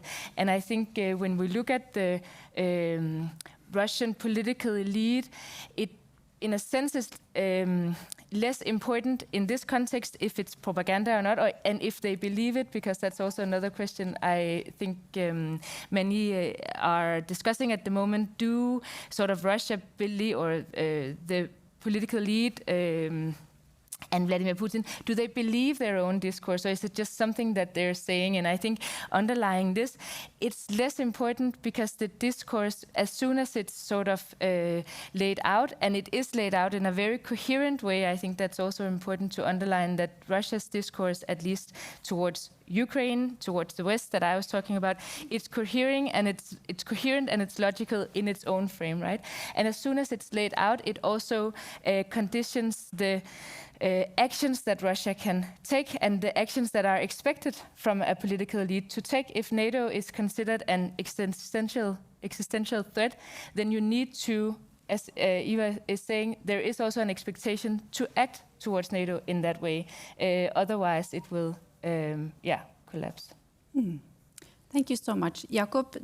The aim of the MENA project is to kind of was originally to take the study of power politics to a region that is in some ways a bit far away from Norway, from Europe, and from Ukraine. But then, of course, after 2022, plans were changed. But could you say a little bit more about the kind of the importance of where we study Russia, and building on what both Derek talked about in his keynote and Karen as well, like the context here? How much does that matter for what we learn about Russian power politics? Before addressing this question, I would like to somehow build upon what Iver has just said about this connection between talk and walk, because this is also an interesting way to explain what this relation between the power discourses and power narratives and power practices is. Because on the one hand, it's about talking the talk, meaning somehow presenting some ideas about what we want to achieve as political actors. On the other hand, it's also about how those ideas are being implemented. In other words, we can say that when this relationship between the talk and the walk is as follows. We need to study how the walk is being talked about, meaning to look at various types of statements that describe, for instance, what kind of instruments of power are to be implemented in order to achieve objectives. But then it's also very important to look at how the talk is being translated into the walk, meaning how what is being presented as some ideas in those statements, written statements, oral statements, how they are somehow translated into various types of power practices. And then answering your key question, meaning where to study Russian politics in order to get a better understanding of what this politics is all about. I think that if you think about Russian politics as something that needs to be somehow transposed to a sort of theoretical prism, it's no matter where we study, because in the end of the day we will get the whole spectrum of the Russian power light, in a sense. Because when you send a beam of light to a prism, then in the other end of the spectrum you'll see the whole spectrum of various types of ideas. And I think that when we decided to study Russian power politics in the MENA region, it was to a certain extent an opportunistic approach, because we saw that the Research Council of Norway had a project call for projects, and they somehow singled out Russian policies towards the MENA region as something that needs to be studied. And they wanted to provide some funding for the study of Russian power politics in the MENA region. But then this happened after several years of us being involved in another project that was called EPOS, about how to understand various states' repertoires of power. So what we decided to do was that we decided to apply this approach that was developed in this EPOS project to study of Russian power practices in the MENA region. hoping very much that this will also open some new avenues for this study and understanding of Russian policies in other contexts, because we tried to somehow send Russian politics in the MENA region to this conceptual prism of power repertoires in order to identify what kind of power practices Russia is willing to implement in this specific geographical and historical framework in order to get a better understanding of the whole spectrum of Russian power repertoire. So this is the answer to your second question. So I think that it's important to look at how the talk is being walked, how the walk is being talked about, but also to choose the interesting areas where those issues are to be studied, hoping that any examination of Russian policy in a given historical and geographical context will also provide some broader understandings of Russian foreign and security policy, which is a topic that unfortunately we have to pay a lot of attention to those days. Thank you. I think I will open up for questions from the audience now. You need to wave to Bendik and Vera that are kindly helping us here on the sides with the microphones, because I don't really see much. I see someone in the middle there. Yeah. Hi, Jeff Mankoff from National Defense University in the US.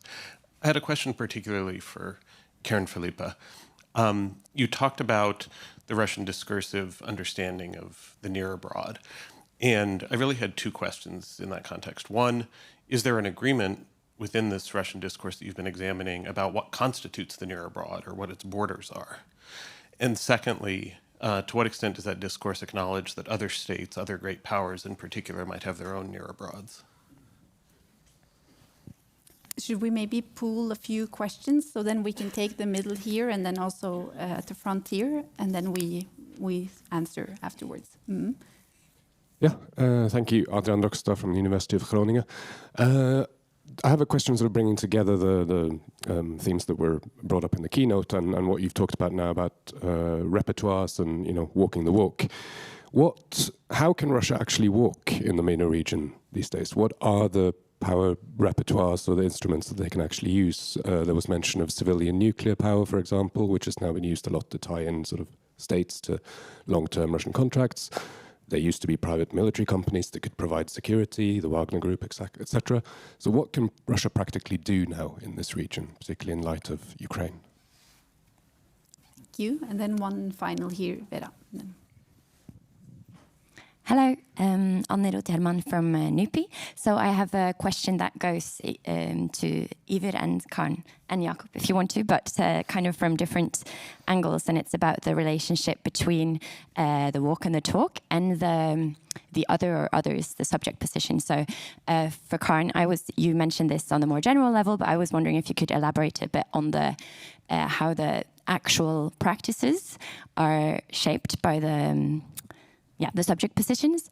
And Iver, I don't think you mention it specifically, so how would you conceive of the subject construction within this triangle? Also with tools, which was also mentioned a bit, so I guess the repertoires or the practices is about choosing which tools and how, rather than just which tools you have at your disposal. Thanks.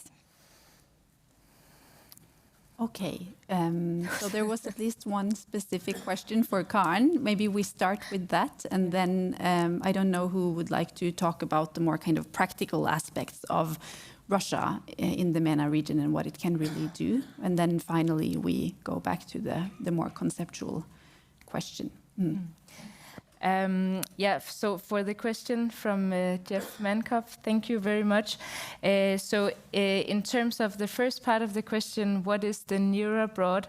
There's no sort of delineation or, in a sense, sort of from the study that I have been doing, a sort of perfect description of the near abroad. But I would say that in terms of the discourse around Ukraine, I think the sort of true the true Ukraine, or the fragment of the Ukrainian identity that is, in a sense, sort of constructed most positively, that's the Ukraine that falls in sort of the true Ukraine that sort of falls in the Russian interest sphere. So we can see sort of whenever Ukraine is constructed as you all know of these constructions, that Ukraine is historically part of Russia, and also Russian-speaking Ukrainians and all of that. That is sort of, in a sense, constructed. The fragment of Ukraine that's constructed, I would say, as the most sort of positive or belonging to Russia. But I haven't seen sort of a complete demarcation, sort of territorial, of where the near abroad is. But I would definitely say that there are some constructions of historical unity that marks also the near abroad from the far abroad. I say for the second part of the question, I simply don't know, actually. I can't recall sort of discourse that acknowledges that other states have their own near abroad in the text that I have been studying for this text, for this article. Okay, maybe Jakub first on the Russia in MENA region, and then Karen, you also, of course, have your own other research that you can also chip in on, maybe on Russia in the Middle East and North Africa. I would like to follow up on what Karen has just said about the Russian understanding of the near abroad. I think that there are several understandings of the near abroad. I think one kind of historical is that all places that used to be a part of the Soviet Empire are a part of the Russian near abroad. This we need also to understand that, for instance, Vladimir Putin said once that Ruski Mir has no borders, meaning that this is also something that is very blurred in a sense. When we, for instance, look at the Russian demands that were presented to the United States and the West and the NATO in December 21, the concept of the near abroad, there was also that the borders of the near abroad, as understood by Russia, were the areas that prior to the signing of the treaty on cooperation between Russia and NATO, the areas where NATO was not present at the time were somehow to be considered as a part of the Russian sphere of influence. So this really demonstrates that the concept of the near abroad is very flexible in a sense, which makes it difficult to study Russian approaches to the near abroad, because when you don't know the limits, then it's very difficult to define the subject of your study. What is also, to a very large extent, a topic when looking at the Russian approach, for instance, to Ukraine, is that Ukraine is somehow being deprived of any type of agency in the Russian narrative, political narrative. Ukraine is being presented as an object of the Western manipulation, not as a subject of international politics. This is also an important question to understand when it comes to understanding Russian approaches to Ukraine and the Russian decision on the use of military power in order to address this issue. And when it comes to Russian policies towards the MENA region, we understand that Russia has been deploying various types of tools of power tools in order to strengthen its position in the region. It's about economic relations, but when we look at the level of trade between Russia and the countries of the region, we see very quickly that only Turkey plays a major part in this context, because Turkey has been importing a lot of Russian energy resources, generating a huge trade surplus, while Russia's relations with other countries in the region are, in economic terms, terms are fairly limited. Egypt and Algeria used to be key receivers of Russian trade arms exports in the region, but as Derek has rightly pointed out, over the past 5 years, Russian export of trade of arms to the region has collapsed by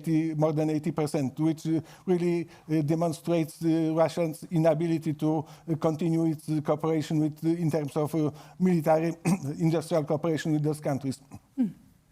So economic instruments play a certain part in Russian strategy towards the MENA region, but it's not about economic gains that Russia tries to achieve by launching its power practices in the region. However, Russia has been also very actively in the information space in order to somehow influence the public opinion in the region, playing on the old anti-colonial ideas.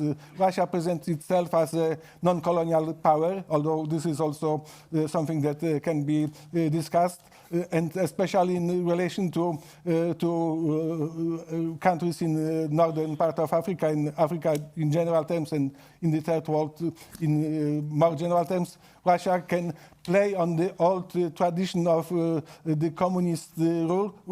Communism was an ideology that the Soviet Union had at its disposal in order to promote its interest in the so-called third world. And Russia is continuing to use this part of the Soviet repertoire in terms of launching its information campaigns in the countries by presenting itself as something as an alternative to old colonial powers. And this worked relatively effectively in terms of pushing, for instance, funds from the former colonies in the northern part of Africa in the MENA region. So this is also an important element. And then Russia has been also using military instruments of power. If we had some more time, then I could challenge Karen Philippa to present the findings from her PhD that was devoted to Russia's innovative approach to the use of military power in this part of the world, where Russia, instead of sending its kind of official army, decided to send its private military companies to the region in order to pursue its objectives at the tactical, operational, and strategic level. Those private companies played a major part in somehow when the idea of pushing France out of the region was implemented in countries like Mali or the Central African Republic. Do you, Iver and Kari, would you like to add something on the kind of more practical? What are the kind of walks that Russia can? What are the paths that they can take in this region? Okay, I know we don't have that much time, but now that I was actually challenged, yes. I think I will just maybe also respond to some of the things, because I do think that one of the ways that Russia could, I mean, now it's a little bit up in the air what will happen with the Africa Corps, but most of you, if not all of you, will have heard about the Wagner Group, right? And in this sense, I would also argue that the Wagner Group did actually, was of course a military actor that Russia used actively, but it was also a lot more. And actually, I think in many sense, the Wagner Group led Russia's way into, or return into West Africa, or maybe the Sahel belt is more correct. By actually doing, through the Wagner Group, they did achieve political influence, because what the group was able to actually do was to, of course, not only deploy militarily, but also with the information instruments, with the political scientists who were able to help heads of states stay on longer in order to actually foster very good diplomatic relationships between Russia and these African states. So it was, in a sense, not completely autonomous, but in the re-entering of Africa, the Wagner Group did actually work quite autonomously and became part of Russia's sort of practices. Yeah, I think that I can talk about that, of course, forever. But yes. This is super important. I mean, in this city, there is demand for torpedo services. And internationally, there is demand for quick and easy wet work. And Russia can deliver on that quite efficiently. But there was a very interesting incident in Mali some months ago where Russia had delivered, and as it turned out, it had conducted a small massacre and buried the corpses. And France was able to document this because they had satellite photos. And the reaction in Mali was, "We knew it, you're spying on us." But in the longer run, it raises the question. You know, this is a service that is very much in demand, and Russia has no problem whatsoever actually accommodating it. But how far can you take it before it's no longer in demand because it costs too much? So that's one thing. I got a question about subject position, which I think is super important. Jakub, you mentioned communism. You can say a lot of things about communism, but it was a vision of an alternative future. Of course. And that is a very important thing to be able to offer. And I think one of the major problems for Russia today is that it has no such thing on offer at all. If you look at what they are criticizing the West, but they're not coming up with an alternative way of looking at things. They're falling back on traditional values, family values, etc. And the idea that the West is rotten, but all these ideas are 130, 150 years old. I mean, the tropes are being regurgitated. And it begs the question, if Europe is so rotten, if it was rotten 150 years ago, why hasn't it rotted away? It's a little bit like the Soviet Union, where we were always told that the old women in black in front of churches that were begging, oh, they are just remnants of communism. But you came back 40 years later, they were still there. It can't be the same women. There must be something structural about this, right? And so I think Russia has a huge problem on the level of the subject position. How to come up with something that is not built on what Nietzsche called ressentiment, simply inverting the values of the West and saying we are the real West. That's not enough. You have to have something that's your own. And this is particularly acute in the area of economics, I think, where there are no models. And people have even started regurgitating Slavophile thinking about the economy, which is, I mean, that's as seen from modern day economists, that's a nightmare, right? So there is a job to be done here, and the Russians haven't even started, I think, particularly on the economics side. Thank you. Karen, would you like to add something to the question from Annie? Yeah, sure. Yeah. Okay, so in terms of how do we then see sort of practices play out differently? So I think, first of all, if we look at how is this fragmentation, power political discourse of fragmentation in Ukraine played out, I think just yesterday, or I can't remember, maybe this morning, I read that Russia has actually negotiated a peace plan with Donald Trump or with the United States for peace in Ukraine that's negotiated without Zelensky or anybody from Ukraine at the table.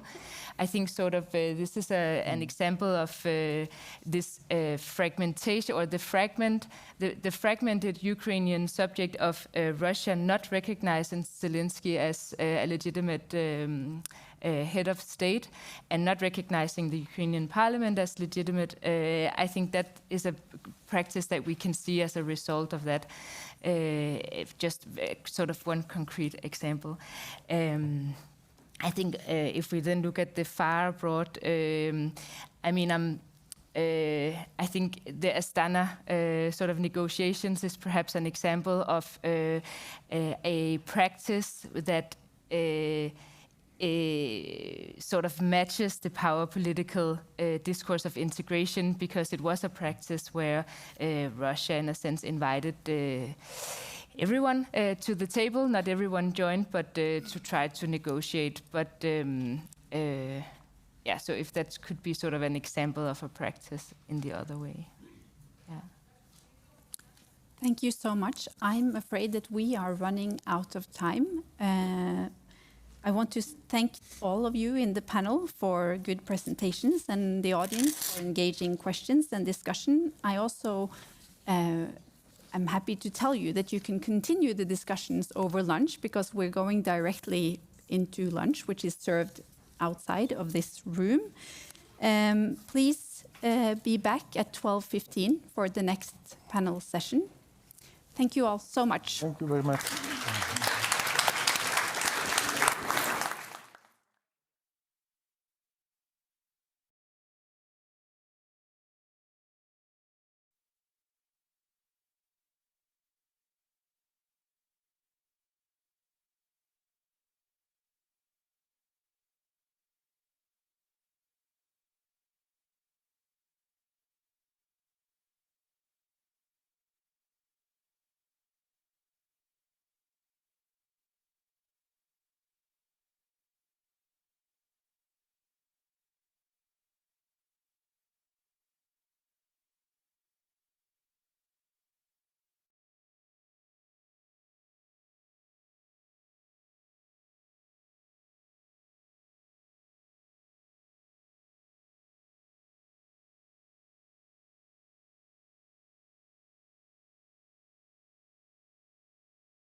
It's my pleasure now to bring us to the second panel presentation of this conference, which now gives us a chance to move to more concrete examinations of Russian power practices in the MENA region and the Black Sea region.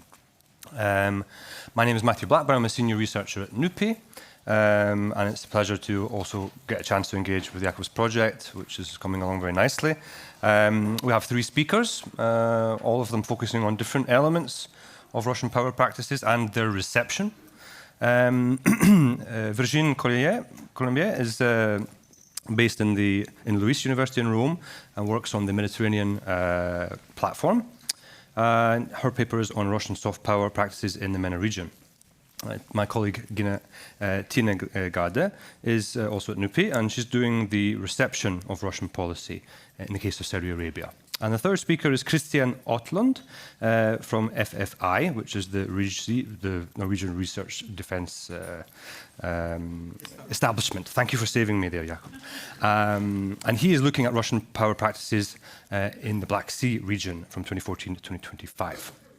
So, a chance to look more concretely at these diverse regions. And without further ado, I will give the floor to Virginie. Thank you. Thank you. Thank you very much, Matthew, for the introduction. Thank you, Jakub, and NUPI for the kind invitation. It's a great pleasure to be here, even though I must start with a disclaimer, because I'm not a Russia expert at all. On the contrary, I've been asked to come in and try to provide some of the insights and inputs that we could feed into your work on Russia's practices in the MENA region. I've been working with colleagues from the MENA region, essentially looking at how Russia seemed to be increasing its influence in the Middle East and North Africa and the broader Mediterranean region, and in particular in the wake of the attack against Russia in 2022. So we were wondering how come this is happening, and what are more precisely the soft power tools that Russia has been deploying to complement the hard power that has been its main tool of power projection in the region and, of course, beyond. So we started working with a small group of researchers with expertise in the region. The focus was on soft power strategies, and we focused in particular on a few case studies that we thought were of particular relevance to our analysis.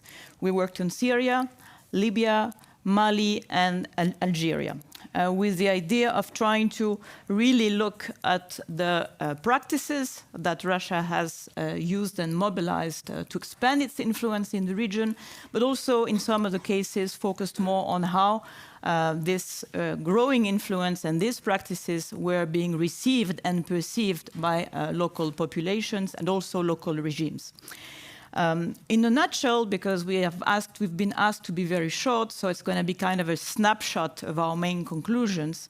I think the important points are that we see that Russia in the MENA region has been using a very kind of mix, a blending of use of strategic narratives, also information warfare, which has been a very important tool, and overall a number of hybrid tools that have been used to expand its influence across the region. The important aspect, though, is that we conclude that this soft power strategy is not really separable from the hard power dimension of it.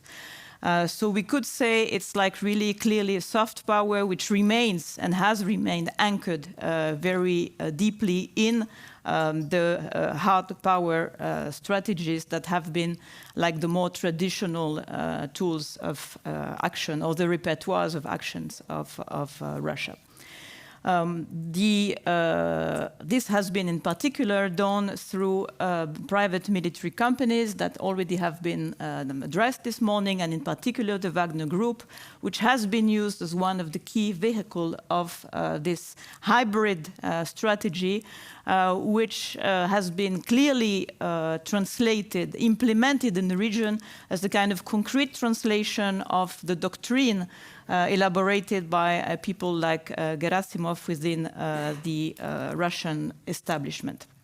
So what kind of conclusions can we draw from the research?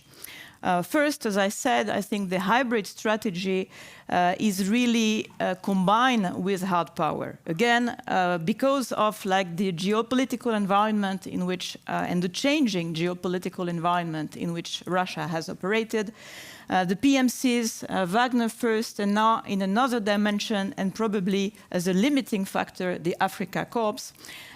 So military assets have constituted and remain, I think, central to the influence efforts of Russia in the region. They are very useful because they can demonstrate Russia's capability.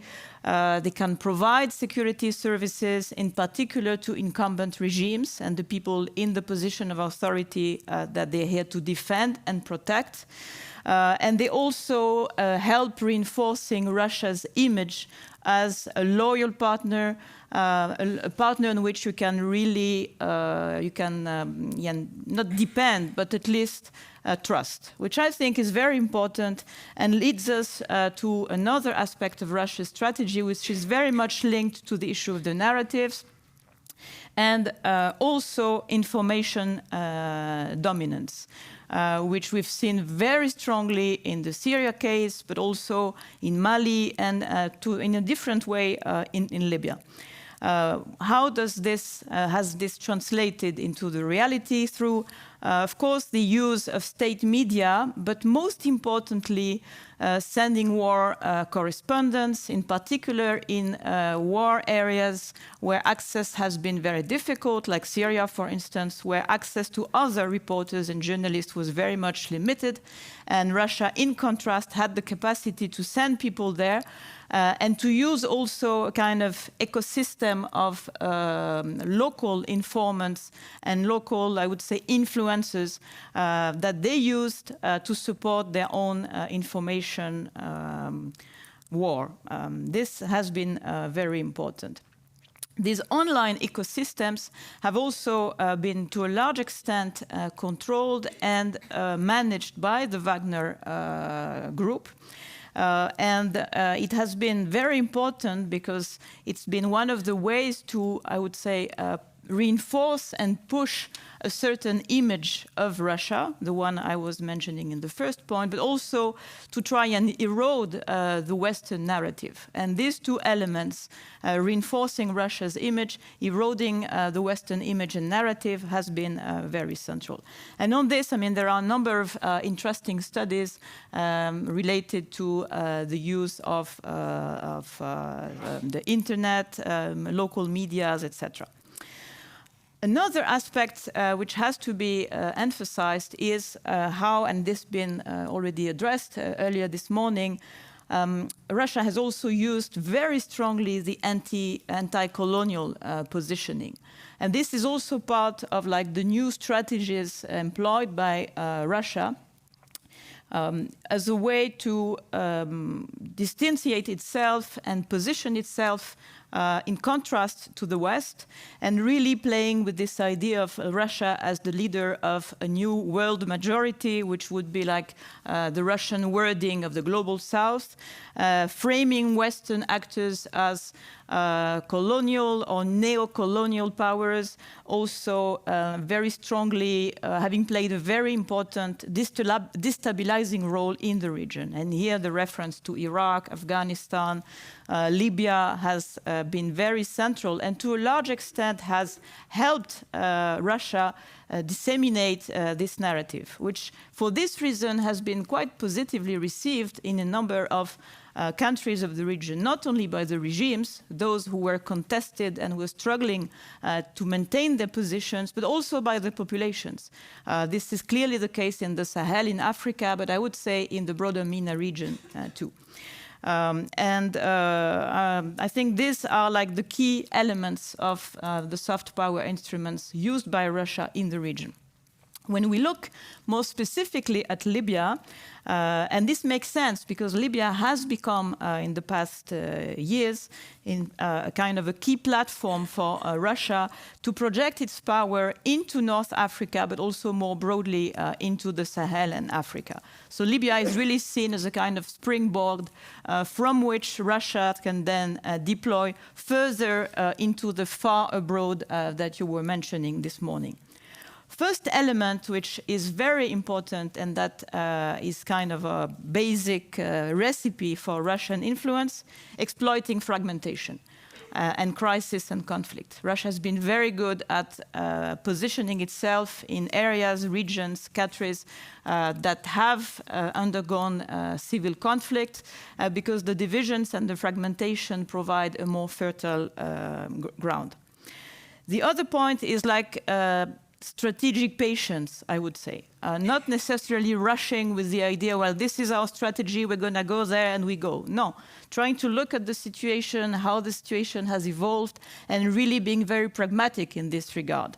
So I don't think we can say there was a plan to go here or where or there, but more, okay, where in this environment we will have the best chance to succeed.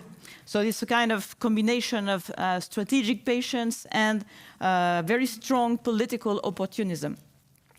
And in Libya, this is very well shown by the fact that until 2014, basically Russia's penetration remained quite limited, but it's the second civil war in 2014 that provided an opportunity for Russia to really step in, start providing support to the strong man of the East, Khalifa Haftar, start providing military support, sending gradually the Wagner Group, and then deploying all the other instruments which are more like traditional to Russia's influence strategy.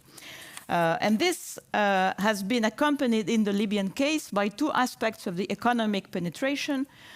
First, the military presence had made it possible for Russia to control a number of strategic infrastructure, in particular like military bases and oil infrastructure, but also smuggling routes, which has become increasingly important.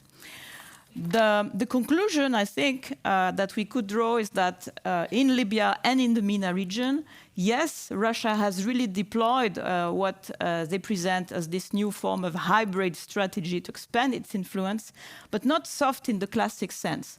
It's remained really a model which is anchored in hard power, where military deployment, but also the coercive leverage that we've discussed earlier, enabled to amplify the narrative and shape the local politics and challenge the Western influence. And I think we can discuss it later. This strategy that seemed like very successful at the beginning of 2024, in my opinion, is starting to be increasingly challenged. And we see that the emergence of other non-Western actors in the region is creating a serious challenge for Russia to use the kind of tools that it had been mobilizing since 2022. Thank you.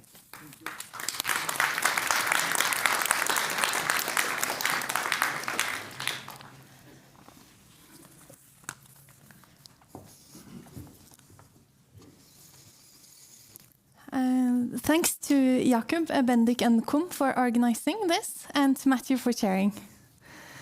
I'll first speak about the bilateral Russian-Saudi relationship, and secondly on geopolitics.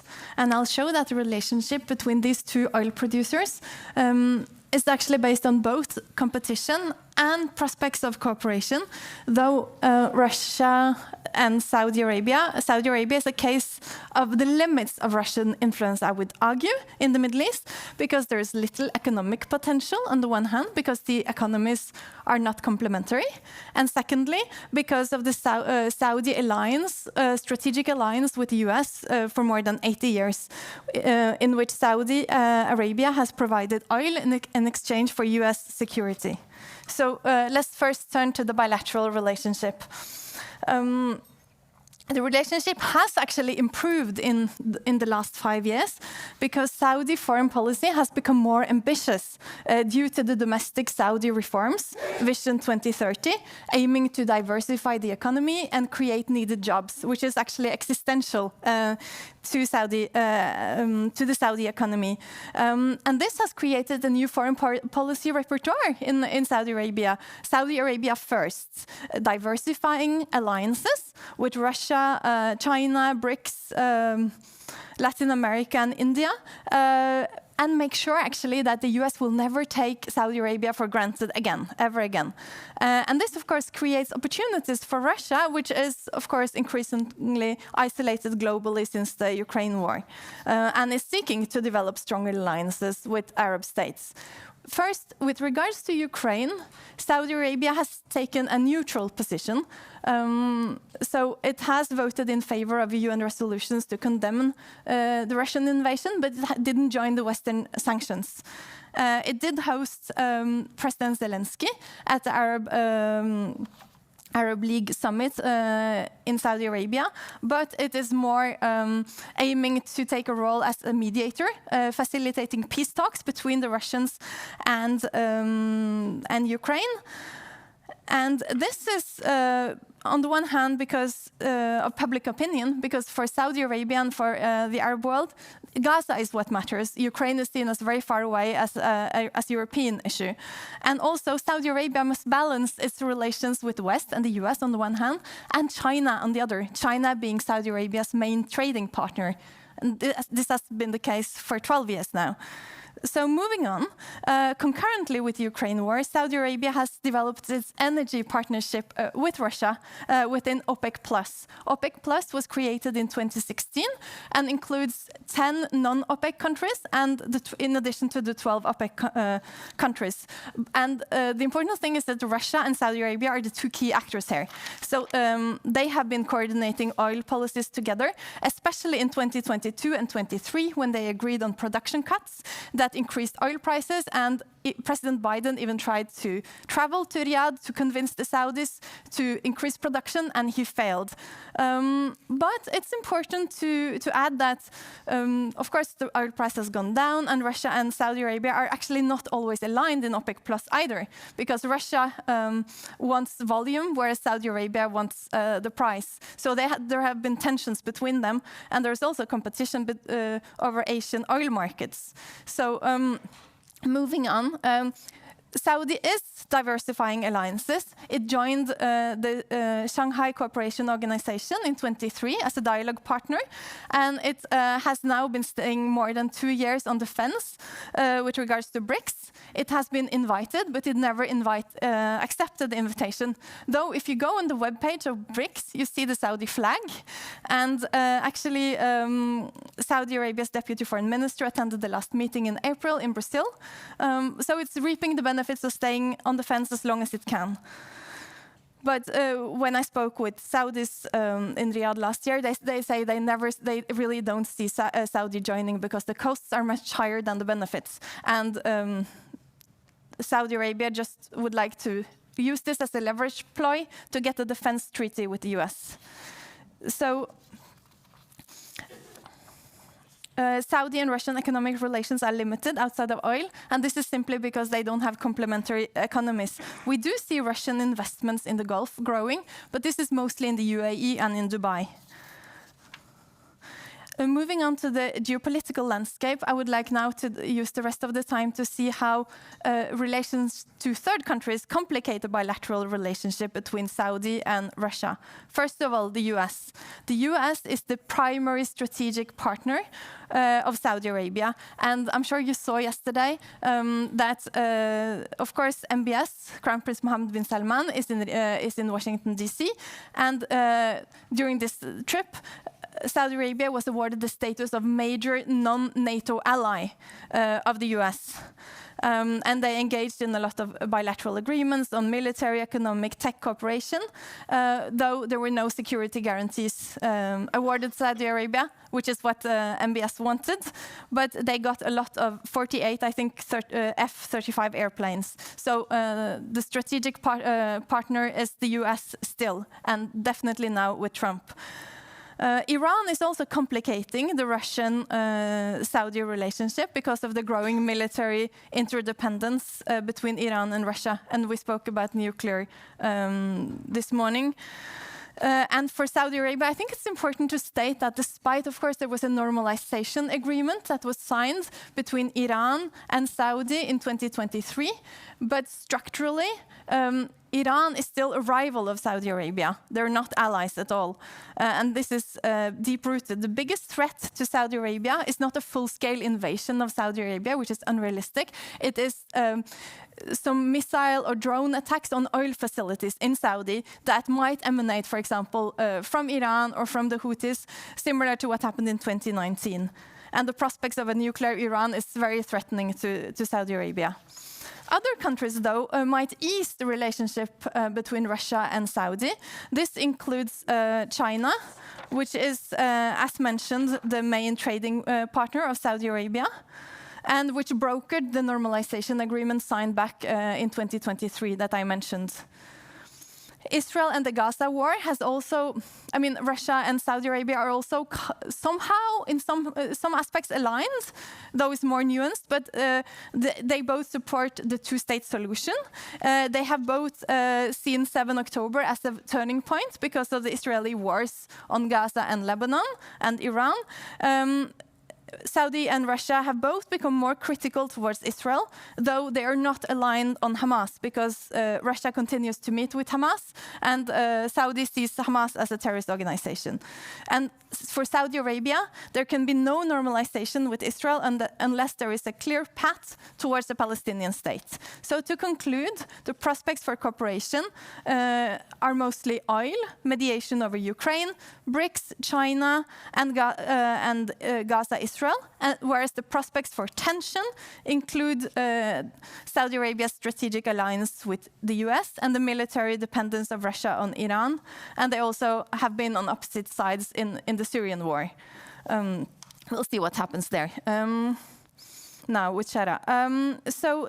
Finally, the depth of the bilateral relations is uncertain, just because they don't have very strong economic relations, and because of the different alignment with the United States. So to conclude, Riyadh seems to deepen its ties with Russia as a leverage ploy vis-à-vis the US, wanting to extend security guarantees. And Saudi Arabia remains the key strategic, continues to see US as its key strategic partner.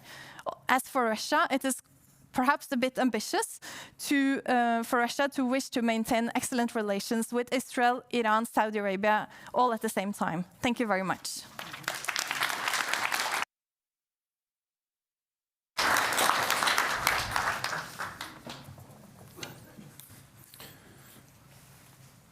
Good afternoon. Building on the previous presentations, I will talk a little bit about what I perceive to be Russia's power practices in the Black Sea region. Russia has traditionally viewed the Black Sea not only as a protective buffer zone, but also as a launch pad for expansionist policies and the projection of power into the East Mediterranean, the Middle East, and North Africa. In that sense, the security dynamics in the Black Sea are in various ways intertwined with those of the MENA region, which Virginie and Tine just talked about. Before I say more about Russia's strategic objectives in the Black Sea region, the country's actions to pursue them, and the extent to which Russia's actions have succeeded or failed, I would just first like to provide some context about the Black Sea region as a geopolitical arena. To start with the basics, the Black Sea is an oval-shaped inland sea located at the crossroads between Europe and Asia. In the southwest, it is connected to the Mediterranean Sea via the Bosporus Strait, the Sea of Marmara, and the Dardanelles Passage, which are controlled by Turkey, or now Turkey. In the northeast, it is connected to the Sea of Azov through the Kerch Strait. The Black Sea is surrounded by 6 coastal states. We have Ukraine in the north, we have Russia in the northwest, the northeast, we have Georgia in the east, and we have Romania and Bulgaria in the west. 3 of these 6 coastal states are members of NATO: Romania, Bulgaria, and Turkey. Russia, for its part, has consistently adopted a antagonistic posture towards NATO, whereas 2 others, Ukraine and Georgia, have openly expressed their ambition to join the alliance. At present, however, there is much uncertainty surrounding when or even whether either of the 2 will be able to meet the criteria for full accession to NATO. The fact that Russia still occupies approximately 20% of the land territory of both Ukraine and Georgia further complicates their NATO aspirations. In the slightly less than 12 years that have passed since Russia's illegal occupation and annexation of Crimea in 2014, Moscow's approach to the Black Sea region has reflected what I would call a revisionist agenda, aimed at replacing the previous regional order with a new order defined and enforced by Russia.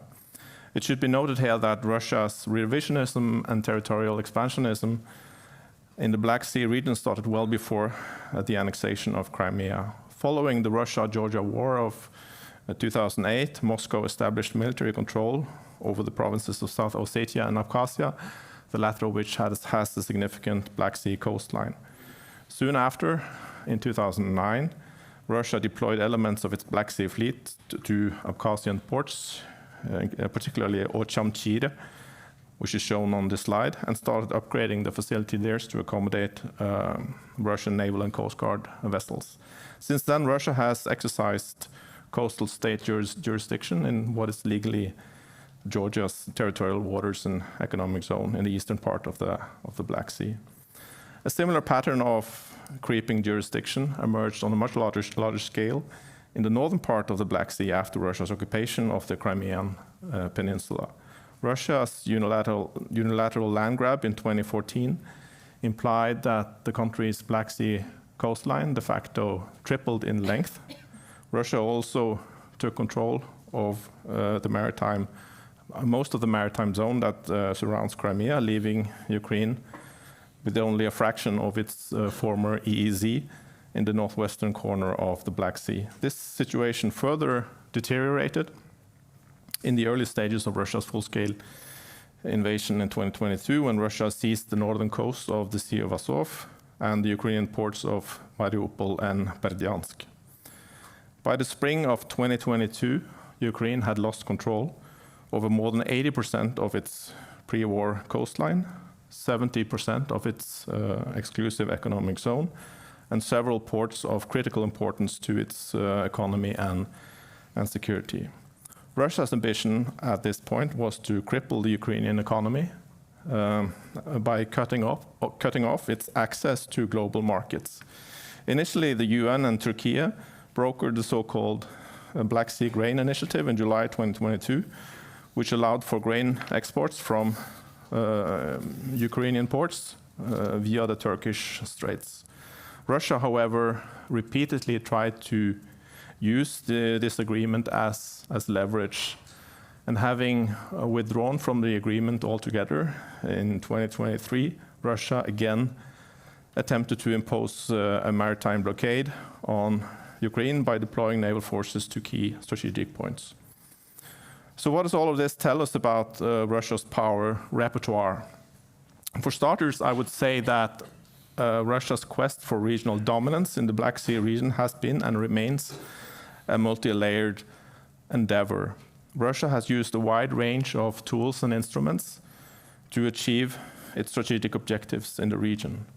Militarily, the Russian annexation of Crimea turned the peninsula into a heavily fortified stronghold, equipped with long-range air defense systems, coastal missile batteries, and upgraded naval forces. This allowed Moscow to assert control, at least temporarily, over the adjacent maritime areas, impose a maritime blockade on Ukraine, and project power in and beyond the region.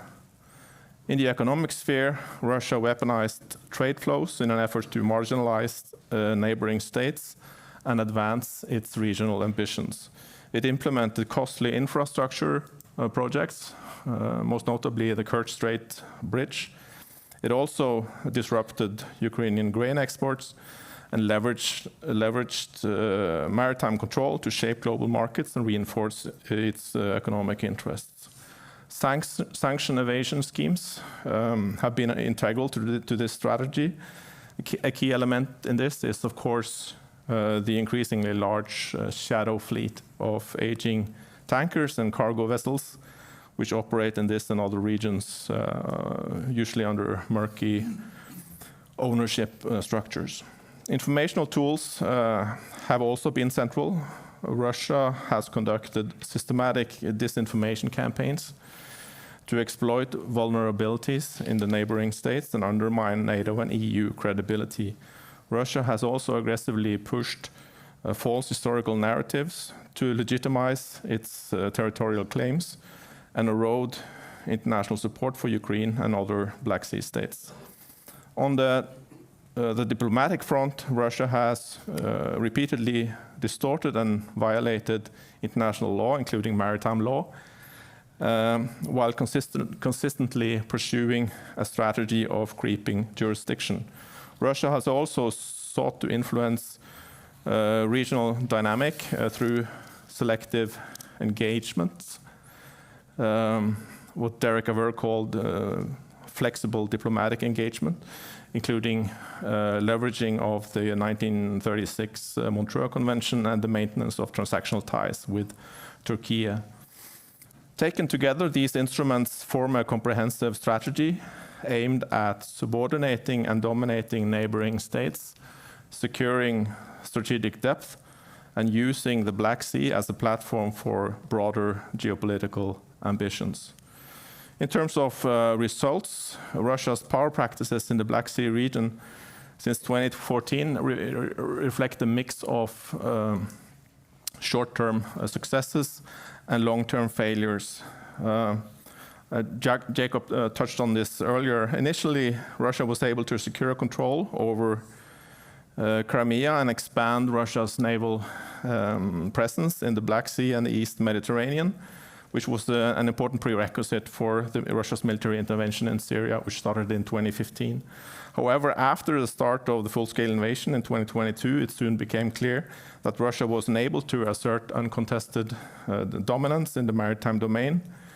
Ukraine adopted innovative asymmetric tactics, including naval drone and missile strikes, which inflicted significant losses on the Russian Black Sea fleet. And the sinking of the cruiser Moskva in April 2022 was an important milestone in this regard. This was the largest Russian warship to be lost in combat since World War II. Since then, close to a third of Russia's Black Sea fleet has either been sunk, destroyed, or damaged in Ukrainian attacks. And Russia has been forced to relocate its remaining naval forces from Sevastopol to Novorossiysk and even the coast of Abkhazia. And this has in turn made it possible for Ukraine to resume its seaborne trade and reopen the grain corridor through Odessa. Finally, it should be mentioned, as my co-panelists have already done, that Russia's efforts to sustain operations in Syria, Libya, and other parts of the MENA region have encountered significant difficulties in recent years. Diminished naval capacity and increasingly limited basing options have constrained the country's logistical reach and eroded its regional influence. I'll stop there. Thank you. Thank you.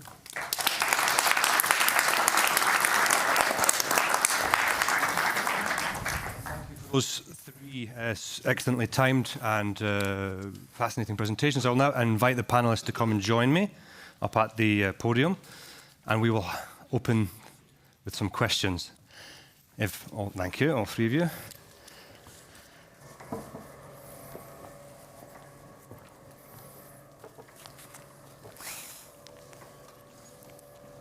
So, if I could start with a question from the first presentation about Russia's role in Libya, in Syria, Mali, Algeria. My question is really about in what ways this is not traditional soft power. You said that the balance between hard and soft power that is being used by Russia is somewhat new. It doesn't show what we might have found in the 19th century, the 20th century. So the blend is one part of the question, as opposed to them just using old-fashioned approach of trying to build credibility, trustworthiness in order to do business with different states. So I suppose when we use terms like hybrid war, information war, hybrid tools, this kind of makes it sound more, sneaky or illegitimate, or kind of using kind of special things that no one else uses. So maybe you might want to clarify that point. No, first of all, thank you. I think there's nothing new as such in the idea of using hybrid war or warfare. And this is very much, by the way, something that Russians developed after having observed also how the US and other Western powers had behaved in the Second World War and its aftermath. So in this regard, there is not much new. What I think is quite interesting, and this is why I really try to highlight the hard power, soft power linkage, because what we've seen, and probably it echoes what some of the panelists mentioned earlier, that it's very difficult to disconnect the soft power used by Russia from its use and quite extensive use of military power and hard power. And in this regard, less that a capacity to project influence or to be like a source of emulation or a model that regimes or people in the regions in the region would follow.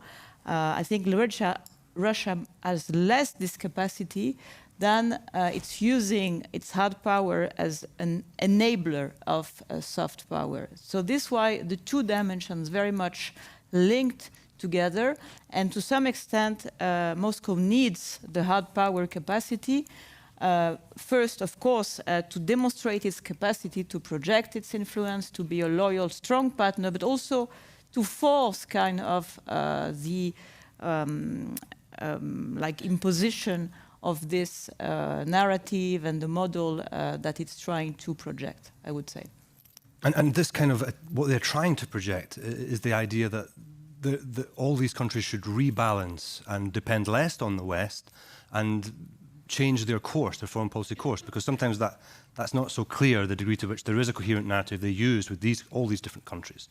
I think it's probably less that they are telling them they should rebalance. It's more that they're using, or they're trying to play and mobilize a discourse which is already very much present in local societies, which is anti-colonial, opposed to these attempts by the West or perceived attempts by the West to exert new forms of domination, that foreign policy of the US or the West has also in many cases been perceived as disruptive, like a challenge to local order. So there is like trying to serve, kind of use at its advantage a sentiment which is already very strongly present in local populations. And also, I had something else in mind which I just forgot. But I would say, yeah, and the other thing is that they're also really trying to show that in contrast to Western powers, they can support regimes, they can help restore order restore stability, which is something that they've been very much doing both in near and the far abroad. So, and this is precisely what I believe has been seriously eroded over the past year and a half, 2 years, because of what happened in Syria, what's happening in Mali, and so on and so forth. Thank you. Now, turning to the next presentation, which is obviously looking at Saudi Arabia, a power in its own right in the region. My question was really what your sense, Tine, of Saudi Arabia's vision for the regional security order, what role they think Russia plays or should play. You've kind of already indicated that Saudi Arabia prioritizes the relationship with America, but at the same time it's looking to diversify its relationships, economic and security relationships, including China. You didn't say anything about China, but so I'm opening up a bit of the terrain for you to respond to, but what is the threat perception at this stage in Saudi Arabia? Where do they see the main threat to their security coming from? And this is kind of the same question. And, you know, obviously we have the lesson of their military intervention in Yemen, which was not a success. And then they're watching 2 wars unfold, one in Ukraine, one in Gaza, not to mention the other military operations that Israel has conducted. So I was just curious if you might want to take that kind of broad terrain of Saudi Arabia's view of the regional security. Thank you.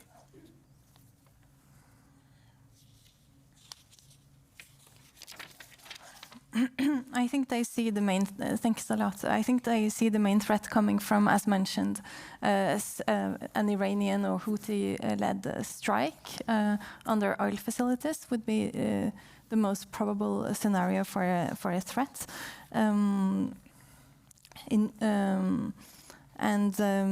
Concerning. Another threat is, of course, they also see Islamism as a threat. A domestic threat as well. So, which is why they oppose the Muslim Brotherhood, Hamas, etc. And in terms of Gaza, they also their aim is mostly to contain the pro-Palestinian sympathies within the population in order.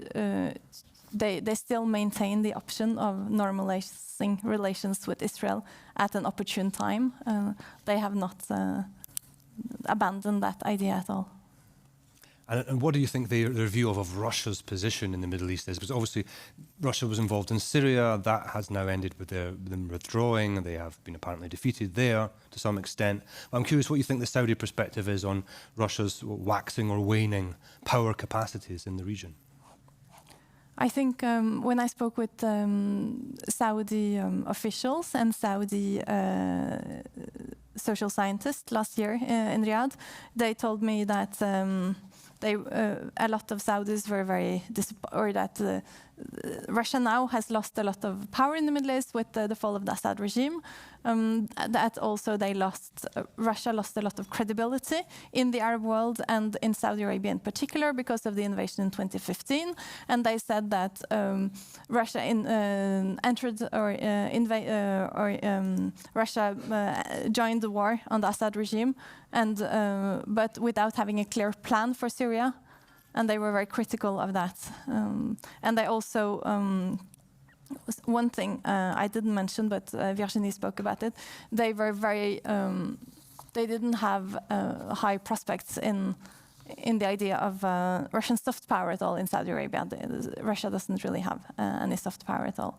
If you consider, for example, the GCC nationals, the tourism is going to Europe and the United States. Students are going to the United States. Russia is not the destination for them. Thank you. Kristin, if I could now shift this focus to the Black Sea region, which of course is a region more crucial to Russia's project of being a great power. You mentioned at the start of your presentation that it's a buffer zone. It's also a means of projecting power.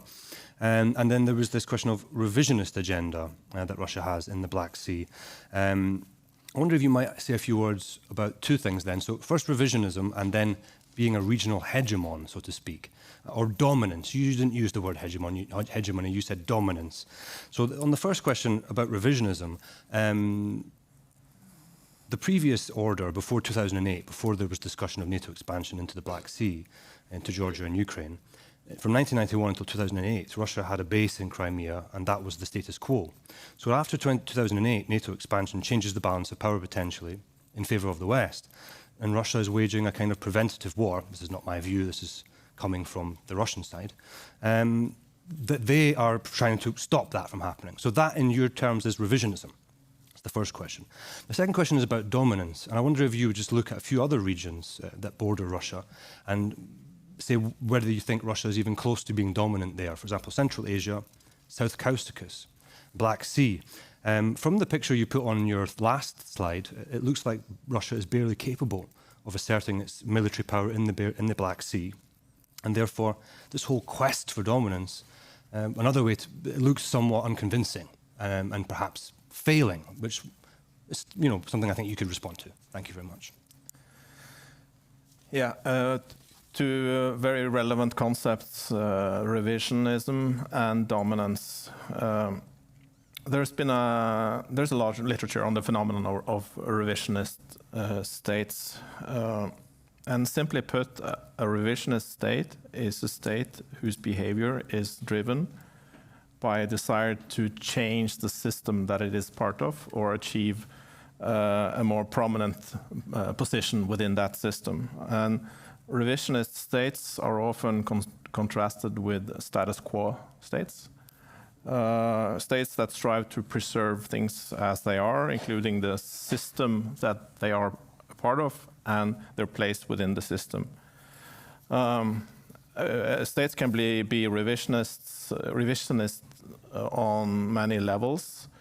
We heard the term nuclear revisionism earlier this morning, and CRINC, that was a new concept for me, the link between China, Russia,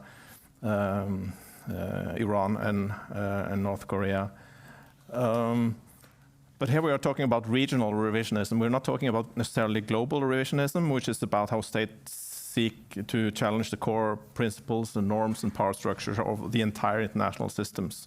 We're talking about regional revisionism.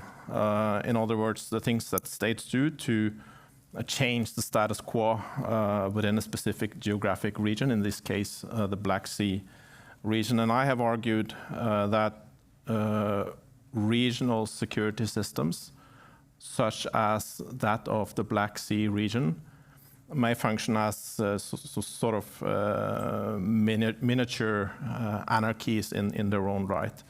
So Russia's policy moves, in my way, or if you will, Russia's power practices in the Black Sea region have been driven by, in my view, an overarching ambition to assert regional dominance. And this ambition is reflected in the range of strategic behaviors, including military posturing, naval deployments, assertive diplomacy, and the use of hybrid warfare tactics aimed at reshaping that order, redrawing borders, and so on. With regard to the concept of dominance, I deliberately used the term regional dominance rather than regional hegemony to describe Russia's primary strategic objective in the region. And these two concepts, dominance and hegemony, are sometimes used interchangeably, but they are far from synonymous. Regional dominance implies strong influence and control over neighboring states achieved through the use of political, economic, and military means, but without necessarily ideological leadership or formal institutional authority. Regional hegemony, on the other hand, suggests a more comprehensive form of leadership, where the other actors implicitly or explicitly acknowledge and accept the hegemon's leadership role. And the latter is, in my view, increasingly unlikely scenario in the Black Sea region and Russian hegemony, given the deepening mistrust among the other Black Sea coastal states toward Russia's intentions and actions in this region. Thank you. So just to clarify, do you think that Russia had a degree of dominance over Ukraine before 2014, Something changed, or after 2008, for example. Obviously, after 1991, the two countries became independent and separate entities. But what's your view on that kind of shifting point? And when did Russia have to then reassert its dominance? And finally, does any other power in the Black Sea have an interest in Ukraine that resembles what Russia has? Russia has traditionally been the greatest military power in this region in terms of naval assets and so on. But there are degrees of dominance, right? And Russia's policy has been aimed to sort of strengthen that position of dominance, increase control in the maritime domain. And after the start of the occupation and annexation of Crimea, Russia wanted to increase that dominance, particularly after the opening of the Kerch Strait bridge in 2018, after which Russia started to impose sort of blockade-like situation and limit the trade links between between Ukraine and the rest of the world. Thank you. Okay, we have about 15 minutes to open for questions from the audience, and I have one at the front and then at the back with Henrik. Yeah. So Annie, you want to go first? You. No. Oh, that's fine. Thanks, Matt. I'm still Henrik Seip of Equinor. One question for Kristin and then one for Professor Collombier. Kristin, Russia has failed in many instances with its power repertoire and practices. But say we're in the Kremlin, say we're taking stock. Isn't Georgia now a roaring success? And how do we explain this in terms of repertoire and practices? And Professor Collombier, you made a couple of references to the Wagner Group and the Africa Corps. To what extent are the two the same, and to what extent are they different? Thank you. Kristin, start with this. Georgia. Yes. During the Russia-Georgia war in August 2008, Russia achieved territorial control over 20% of Georgia's internationally recognized land territory, these two regions, Abkhazia and South Ossetia, and that has been the situation ever since. And this certainly complicates Georgia's NATO aspirations. Creates a challenge for Georgia in this situation with unresolved territorial issues. It's difficult to achieve some sort of consensus within the alliance about Georgia, and an issue defense guarantees to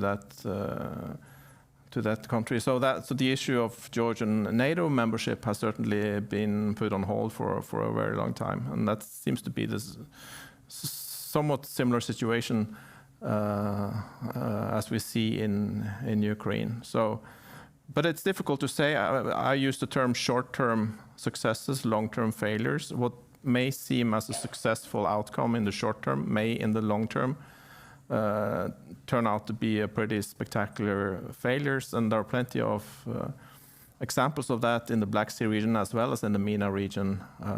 Syria is an example that comes to mind, a country where Russia invested and the Soviet Union invested heavily in the Assad regime for more than 50 years, and then suddenly it collapses in 2 weeks, and that was a significant setback for Russia in the MENA region, and similar things may happen in various parts of the Black Sea region. Well, first of all, I need to say that I speak under the control of my colleague Karen on PMC's issues, because she is the real expert. Wagner and the type of subject we're talking about here. What I would say is that there is a major fundamental difference from what I understand between the Wagner Group and the Africa Corps. The Wagner Group is a private military company, but it's been like a kind of a consortium, commercial group working not only on purely the provision of security, but also a much broader range of activities. We talked about information, we're talking about political advice, I think it was mentioned earlier this morning. And most importantly, I think the Kremlin was able to play the Wagner card as one, this plausible deniability issue, saying, well, no, we are not playing, we're not active in Libya, we're not active there because it's not us. It has nothing to do with the Russian government or the Russian state. It's something which is being conducted on the ground for purely commercial purposes by private agents. With the killing of the death of Prigozhin and the absorption of what I understand only part of the Wagner Group into the new Africa Corps, there seems to be something fundamental changing here, is that the Africa Corps is not anymore a private commercial entity, but it's a unit which has been replaced under the direct control of the Ministry of Defense. So this means that the Kremlin cannot anymore use this asset of saying, no, it has nothing to do with us. So it changes fundamentally the perception of local actors, but also the rest of the world, of what is it that Russia is doing there. And the second point is that from my limited knowledge of it, by this reabsorption, reintegration within the defense ministry, it also seems that the broad range of activities that had been conducted through the Wagner Group is to some extent being reduced, which may deprive Moscow from a number of tools that have been precisely very central to this idea of hybrid warfare. Excellent. We have two questions at the front. First of all, Annie, and then Derek. Thank you. Hello, and thank you. And yes, Annie Hjermann from NUPI again. So I have a question jumping off of the first presentation, but also going to you, Tine, based on your broader expertise, about the reception of the anti-colonial narrative. So as you presented it, there's sort of two pillars. There's the kind of anti-Western, but then there's also trying to foster Russia's image as an alternative. So I just wondered if,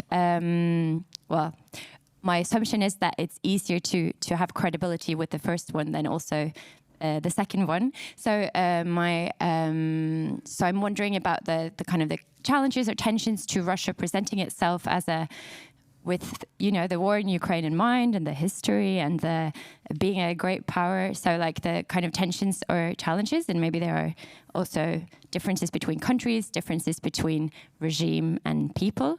And lastly, so this is a lot you can pick, but whether China, as I guess the credible or like a third kind of party, has any more credibility on this than Russia, or whether it's also kind of an external great power, whether they are similar issues. Thank you.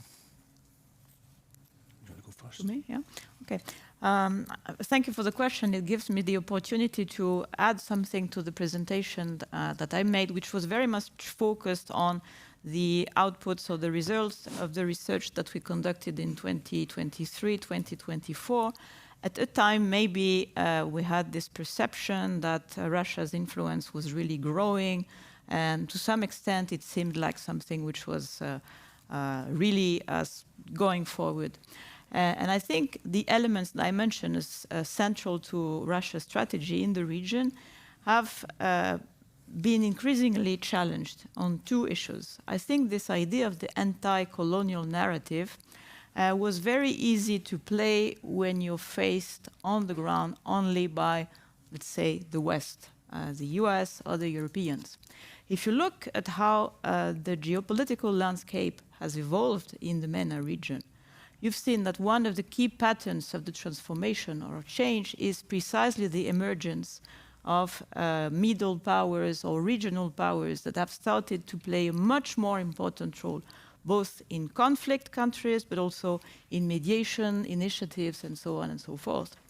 So the discourse that Russia was able to address to local constituencies and to the West is becoming much more difficult to sell, so to speak, when you are faced on the ground by the United Arab Emirates, Turkey, China, countries that precisely would come from the global south that is perceived as like the kind of constituency that the world majority would cover.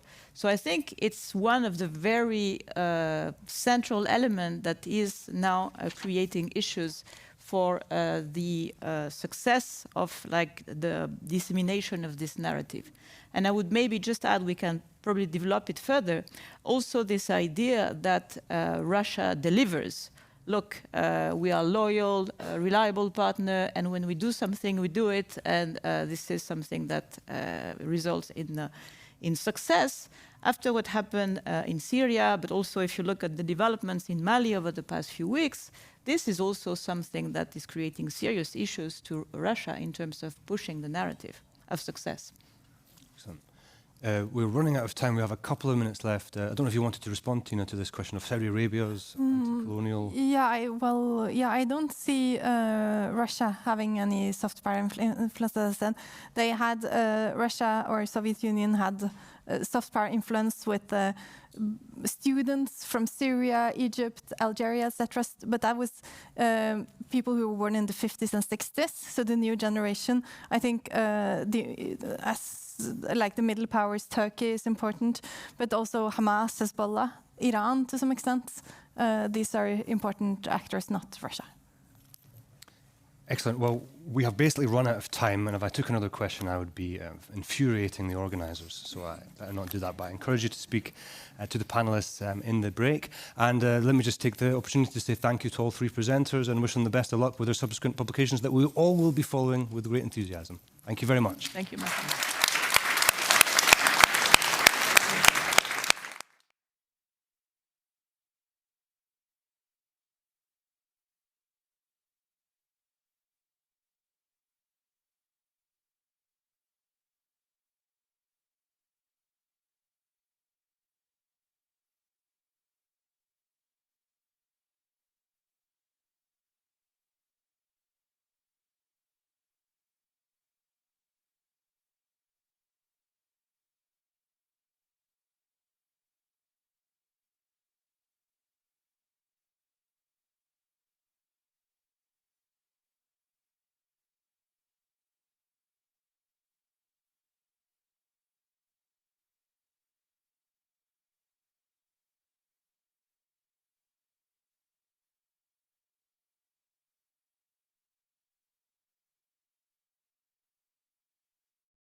I was afraid that this would be a bit of a survivor's party. I see it's not. Welcome back. Very good to see you. We have a team here. We have Julie Wilhelmsen and her leg. We have Jeff Mankoff from the Defense University. We have Morten Hogland from the Ministry of the Ministry of International Affairs, and we have Luigi Carbone from the LUIS Mediterranean platform in Rome. And the topic that we are supposed to tackle will be Make Russia Great Again, as it were. I was at a panel at the International Studies Association 3 years ago, which was called Make X Great Again, and we had 7 papers on 7 different countries that wanted to be great again. So this time it's Russia. Julie, you're up. Mm-hmm. Okay, so my first observation would be that Putin's project has always been to make Russia great again. But there are different versions of it. And I think it's worthwhile going back. When Putin first came to power, he said we need to have a power vertical in Russia. Making Russia great again was, in a way, a domestic project. It was also about taking Chechnya back into the Russian Federation, control of Chechnya. And it was, we should not forget, improving Russia's economy by integrating Russia with the West. And then we actually had a new layer of that in the early 2000s when Russia became a so-called strategic partner with the West after the 9/11 events. And Russia's war on Chechnya was, of course, framed as a war on terror.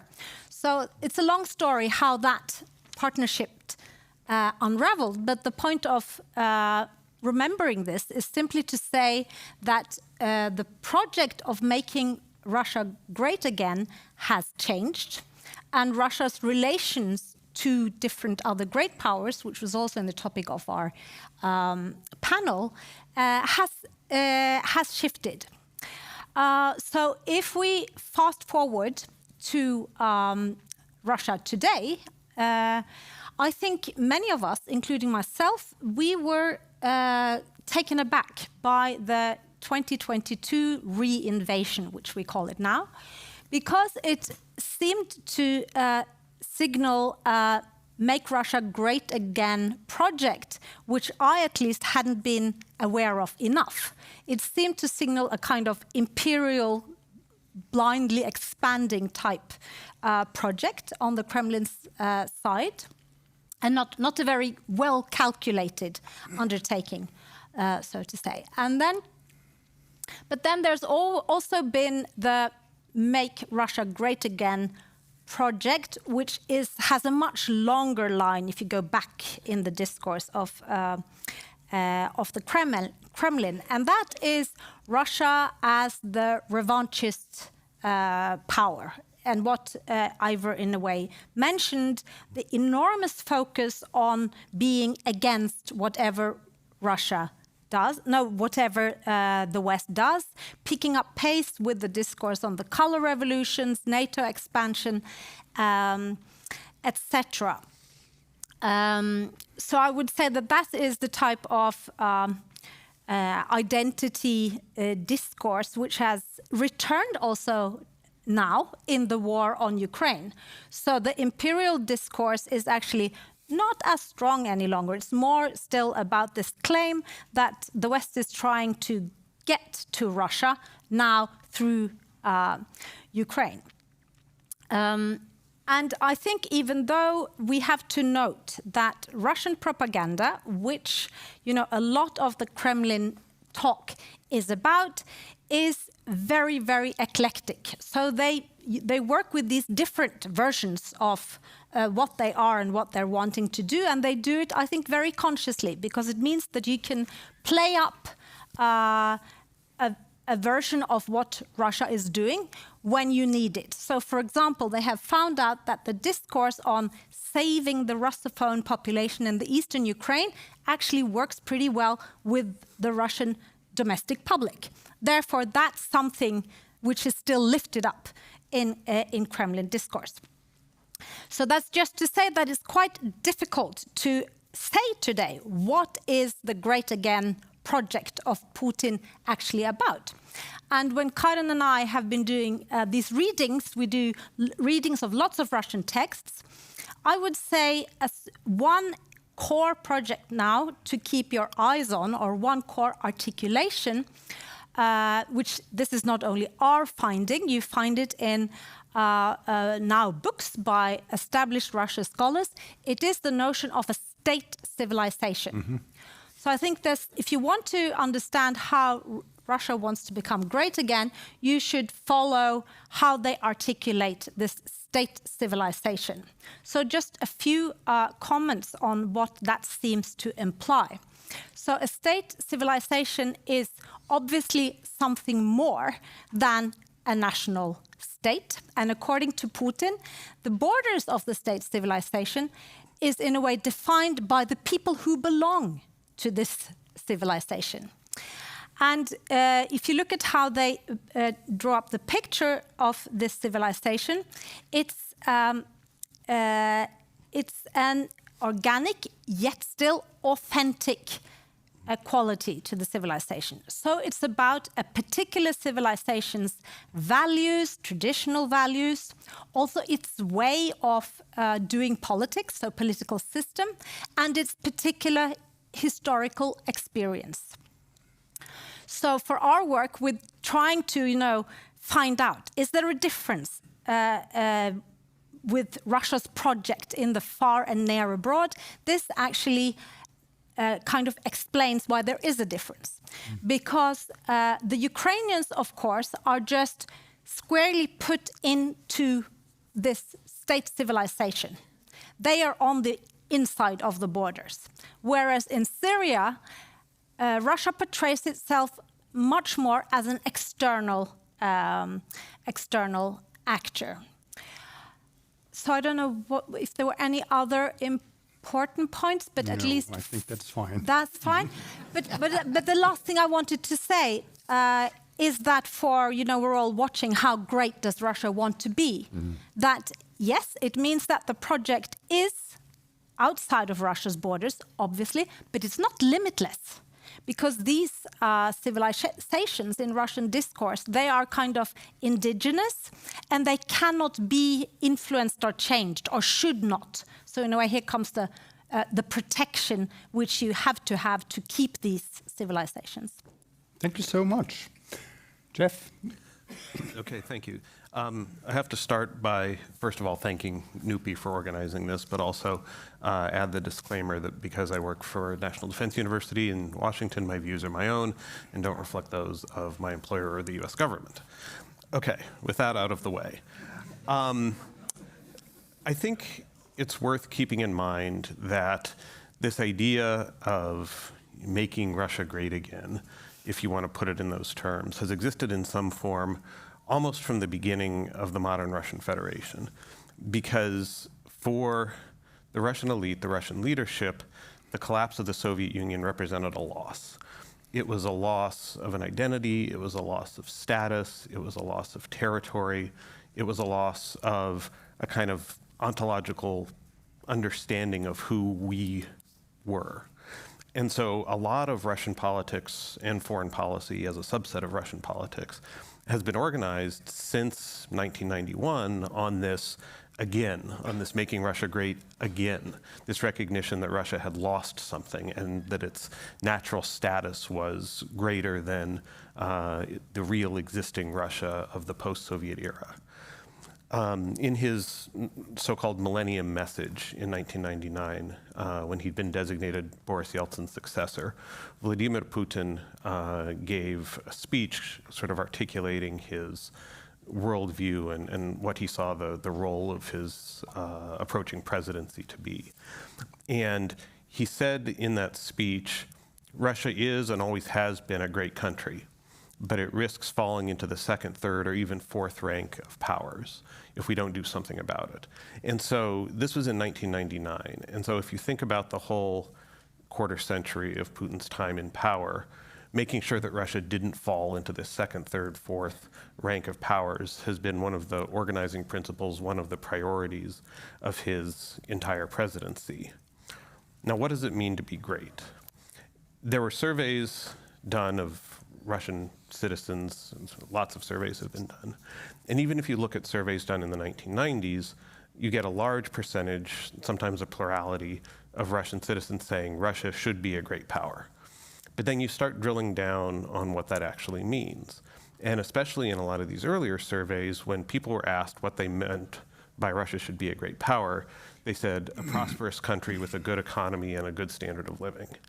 And for a lot of people, I think that was the dominant understanding of this concept, at least in the early post-Soviet era. And in fact, I would argue the first of Putin's two sort of long terms in the Kremlin, so from 2000 to 2008, rested on a sort of implicit social contract. And part of that social contract was improving people's standard of living. It was creating stability, it was growing the economy, it was helping recover some of the lost status that individuals as individuals had suffered with the collapse of the Soviet Union. Now, when Putin comes back after the 4-year Medvedev interlude, when he comes back in 2011, 2012, there's a sort of different understanding of what that social compact looks like. And it becomes much more centered around Russia as a great power on the international stage.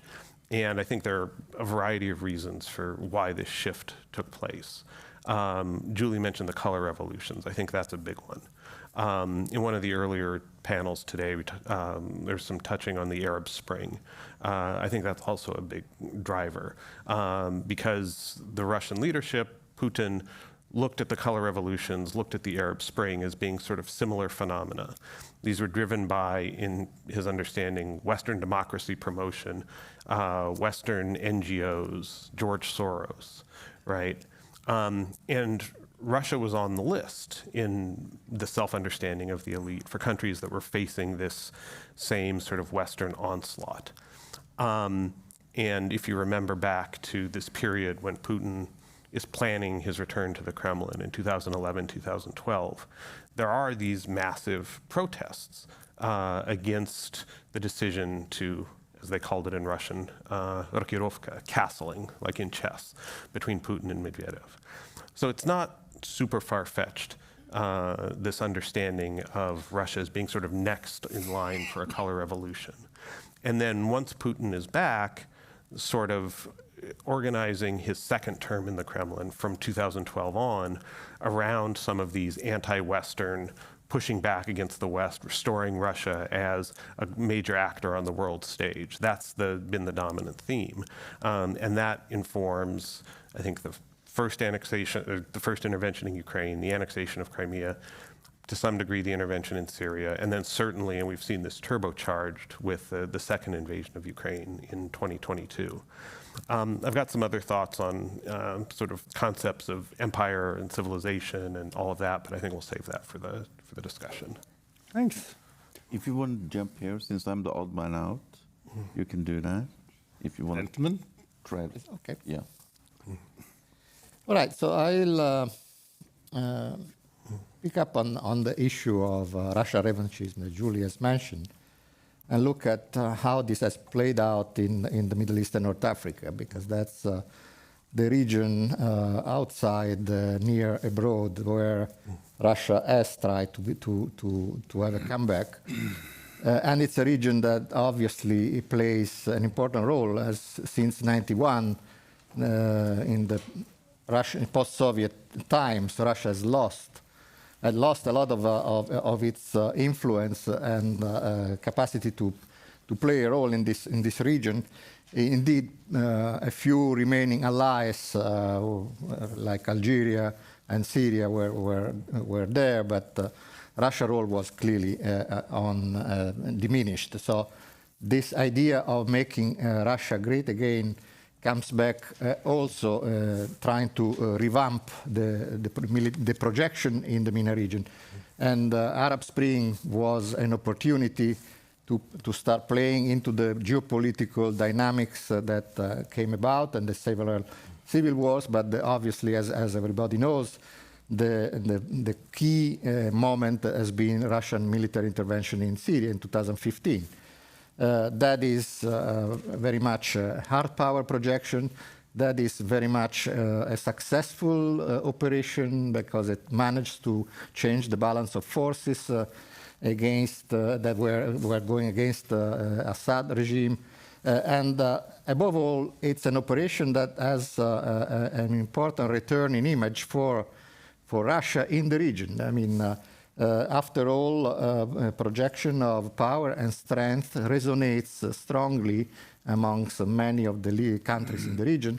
And in fact, we see in this period, 2015, 2021, 22, a sort of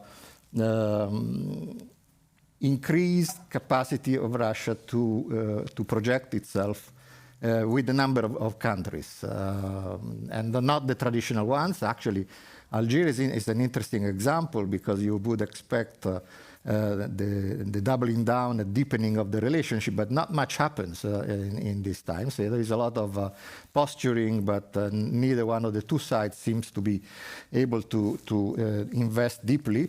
Also because, as has been said also this morning, Russia has not much to offer. I mean, in economic terms, it's not a big player. If anything, trade picks up in this period, 2015 to 2021, a little bit on arms sales, but and the rest are commodities which Russia exports. If you look at bilateral trade balances, not much is moving with no country in the region. And so it has to do more on diplomatic projection, the idea that Russia can become a partner that helps countries in the region in geopolitical posturing. Lots has been said about the rise of regional powers and how Russia plays the card there, not only in civil wars, but more in general in Africa, as we've seen. I would take the Russian invasion of Ukraine as a turning point, because that, at the time, there was a lot of preoccupation, particularly in the West, whether this Russia would be able to use the Middle East and North Africa and its new relationship in MENA as a way to disrupt even further the West and try to play it as a card in the Ukraine war. Not much has happened in reality, and I would say, and probably the opposite is true. If you look at, for instance, there is an interesting survey by Arab Barometer in 2024, and if you look, I mean, Russia still plays figures relatively high in public perception amongst the public opinions in the Arab countries. And nevertheless, there is no much movement since in the post-22 context. The Russia image remains more or less similar, with the slight increase in Morocco and Tunisia, but it's an interesting decrease in the Levant. So that may have to do with the fact that, and we come to the issue that has been mentioned today, which I think is very important, walk the talk. I mean, all the Russian imaging and narratives over protecting global South interest against Western imperialists that basically have not materialized at all in the context of the Middle Eastern wars. After October 7, the Gaza war, there has been some rhetoric, but not much action at all. Even in the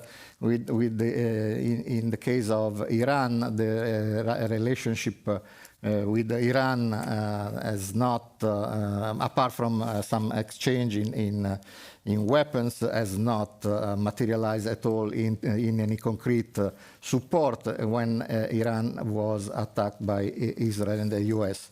All that has an impact in the image of Russia in the region.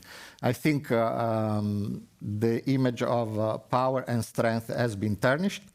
I think that Russia is being on a retreating trend. I mean, this is being clearly witnessed in the debacle in Syria.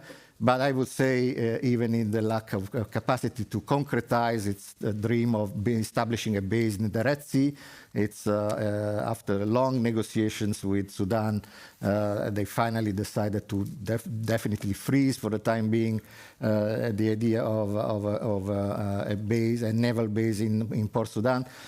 It is projecting, and it's even the capacity to play a role in the post-conflict scene is nowhere to be seen. Russia doesn't have a place at the table in the post-ceasefire arrangement. It's all US dominated, and if it's clearly it doesn't project an image of a strong geopolitical actor capable of shaping the source of the Middle East. All that has an impact, I think, in Russia image, and we will probably have to see what happens if and when the Russian war in Ukraine ends, and whether the Russia may be able to play a comeback in the region. I would say, though, that it's, for the time being, Russia is more a taker than a maker of great powers dynamics, and that applies to the MENA region and beyond that. Thank you, dear colleague. Okay. I will be focusing on the Arctic, Russia in the Arctic, but I'm not a Russian expert, and I'm a practitioner. I had the privilege of sharing on the diplomatic level Norwegian chairship of the Arctic Council from May 23 to May this year. Before Norway took over as chair of the Arctic Council, it was Russia that was chairing the council. And Russia had a very ambitious, of course, program. Arctic Council, 8 Arctic states, Russia roughly half of the territory. So, of course, a very strong Arctic state. There's a big interest in the region. It's for Norway as well. It's our home region. We have core interest, long-term interest. Then, as has been referenced so many times today, the full-scale invasion of Ukraine in late February 22, in the middle of the Russian chairmanship. So there was discussion among the 7 other states what to do. Other regional arrangements in Europe, in the north, but also elsewhere, in a way failed in the sense that they either suspended Russia or they kind of broke apart. Our intention was, together with all our like-minded states, that should not happen in this case. We have to find a way to keep everybody together. We are here not because we have the same opinion on every issue under the sun, but because we share geography, we share some kind of responsibility in a part of the world. For Norway, having stability, predictability in the north, in the Arctic, has always been a core interest. My sense, our sense, is that that's the same for the others as well. They see the Arctic Council is definitely not the only answer to that kind of predictability. UNCLOS and other mechanisms plays a huge part. But the Arctic Council plays one part of this puzzle. And the Arctic Council falling apart, ceasing to exist, it was a child of the Cold War, end of the Cold War. It has a strong focus on indigenous participation, representation. It has a long list of observers, including some of the most populous countries in the world. There are certain global interests, not trying to elevate the level of the importance of but still. So finding modalities that could keep us together, even under such difficult circumstances, and we must, at this time, it was the Biden administration, it was Jack Sullivan who was the National Security Council, and Victoria Nuland was in state. So just finding a way to get an acceptance in all capitals for how do we deal with Russia in this, that was the big puzzle. And we were preparing to be chair, so we felt that the responsibility was very much on us in a way to lead the process, and I was given the responsibility to discuss also with Moscow how do we navigate from Russia to Norway, and how do we make the best out of this situation. In this sense, I could rely on that Russia would be in a way predictable. Commitments made previously in the Arctic Council context would be upheld, and they had their long-term interest, I felt was in a way sincere. But of course, with any country, and especially, I believe, any big country, there will be different players within a country with different opinions. So for us, it was also important to try to show that we were serious, that when we say that we wanted the Arctic Council to be relevant for all 8 Arctic countries, we meant it. And we, in the sense, not only in kind of speaking up, because in media it was portrayed as the 7 other countries, we are just moving ahead and we will leave Russia on the sidelines. So it was a lot of my job to tell Russia that that was not the case, to tell the media that was not the case, but not only talk, you talk about walk the talk, but in practice put in place activities and mechanism that actually proved that that was not the case. So that was where I'm coming from. I'm happy to go further into this, but and I also just want to add, since China has been put up in some questions, where does China fit into this? In October 22, just about half a year before we were going on a share, China made a statement saying that if Norway do not incorporate Russia properly within the Arctic Council, we will not longer support the Arctic Council.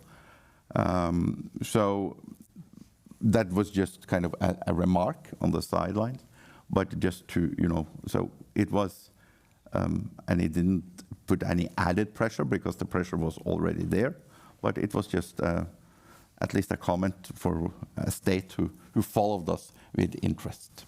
Thank you. Thank you so much. I have a quick question for each of you. If you can be equally quick, we can then open it to the audience. And Julie, civilization started as a singular. It was a French concept from the 1700s, and the idea was that civilization equaled French civilization, basically. Then there was a change where it meant a plurality. Edmund Burke, at the end of the 1700s, said that Europe was a civilization in the sense that you could be in any one part of it and feel at home. And this was formalized by people like Morse and Durkheim, who said that a civilization would be sort of consisting of different bits that would make a whole. Now the question then becomes, if Russia should be a state civilization, it seems to me that there will be a Russian core, and then there will be trimmings. Indigenous peoples, Ukrainians, Serbs, etc. What kind of civilizational idea is this? No, I think, again, it's reading different texts. This is not a concept which appears in the same shape when you find it in different texts, right? It's very, and as I said, that's a strategic tool for the Kremlin, to be able to move its concepts around so that it fits certain situation, external policies, internal policies. So definitely, and here there is also going to be a big difference between what is said and what is done. But we do know, we have certain kind of clear points, which is that the Russian language is given a special status within this civilization. And I just participated in a workshop on the Northern Caucasus, where there is great worry because the policies where the indigenous languages have had, a proper place in school, for example, that policy is now shifting. So that would be more on the practical level, and I think one would have to investigate, how it's put into practice. So the way you present it sounds like the idea of state civilization is Russian nationalism writ large. Well, this is. I think we would have to. It would look different in different when it appears as a concept in different texts. So in the text which Philippa and I have been reading, I noted one thing, and it's the notion that yes, in this state civilization there would be diversity, but more importantly, it would be stability and there would be harmony. Oh, really? So it's and that's kind of an echo of a theme in Putin's discourse over more than 20 years. It's the notion of unity, right? So it's okay. We will have, Russia has official religions and constantly says, Russia compared to the US, Russia knows Islam. It knows it has Islam, it caters to Islam, it can house Islam. But at the same time, so there's a contradiction there. And of course, the more of this power vertical, which is put into place under Putin and which has accelerated enormously since 2022, because the invasion was, I think, perceived by himself first, not as a popular project, right? So that means that the efforts to control become stronger and stronger, and we see that in the practices of the Russian state. So the unity theme in this loose concept, of course, becomes much more dominant. Jeff, you said that you had some additional ideas on empire. How do those play up against what Julie is saying here? Sure. So these concepts, state, empire, civilization, in the Russian discourse, they tend to overlap a little bit. But of course, in the post-Cold War rules-based international order, as we were calling it for a while, states are defined by fixed borders. There is a very clear limit, very clear outer limit to where a state is located. But some of these other concepts that have become popular in the Russian discourse over the last several years don't respect fixed borders. And something like civilization is much murkier because it can be used to appropriate for Russian civilization territories that are physically beyond the borders of the Russian Federation. And you've seen that used in different ways vis-a-vis Ukraine and Belarus on the one hand, which are portrayed in a lot of the Russian discourse now as not foreign in any meaningful way. And then places like the South Caucasus and Central Asia on the other, which are portrayed as being tied to Russian civilization and therefore part of this larger trans-state entity, but are not, Russian in quite the same way that this discourse posits Ukraine and Belarus as being. And there are two other terms that I want to just emphasize really quickly. One, so you hear this discussion of Russia as a state civilization, but at the same time, and this is a term that's in official usage as well, Russia is described as a civilization of civilizations. And I think that gets to this question of diversity and unity, right? So, the ethnic Russian, Ruski, Orthodox civilization is one piece of this larger, or is portrayed as being one piece of this larger collectivity of multiple civilizations that fall under the aegis of this Russian imperial project. And that provides some space for diversity, whether that's expressed in religious terms or linguistic terms or however you want to define it. But at the same time, Julie's right, we've seen this consolidation, centralization of the actual practices in terms of how Moscow rules over, not only the occupied parts of Ukraine, but some of the peripheral parts of the Russian Federation itself. And so the second term that I think it's important to understand is one that's been used by Russian ethnic nationalists for a long time, but never had official sanction until a couple of years ago. And that is the notion of the ethnic Russians as the state-forming people, Государство образующие, which is kind of a mouthful. But this has actually been entered into legislation now, and I think even in the Constitution, it refers to the multi-ethnic Russian people bound together by the state-forming ethnic Russian people.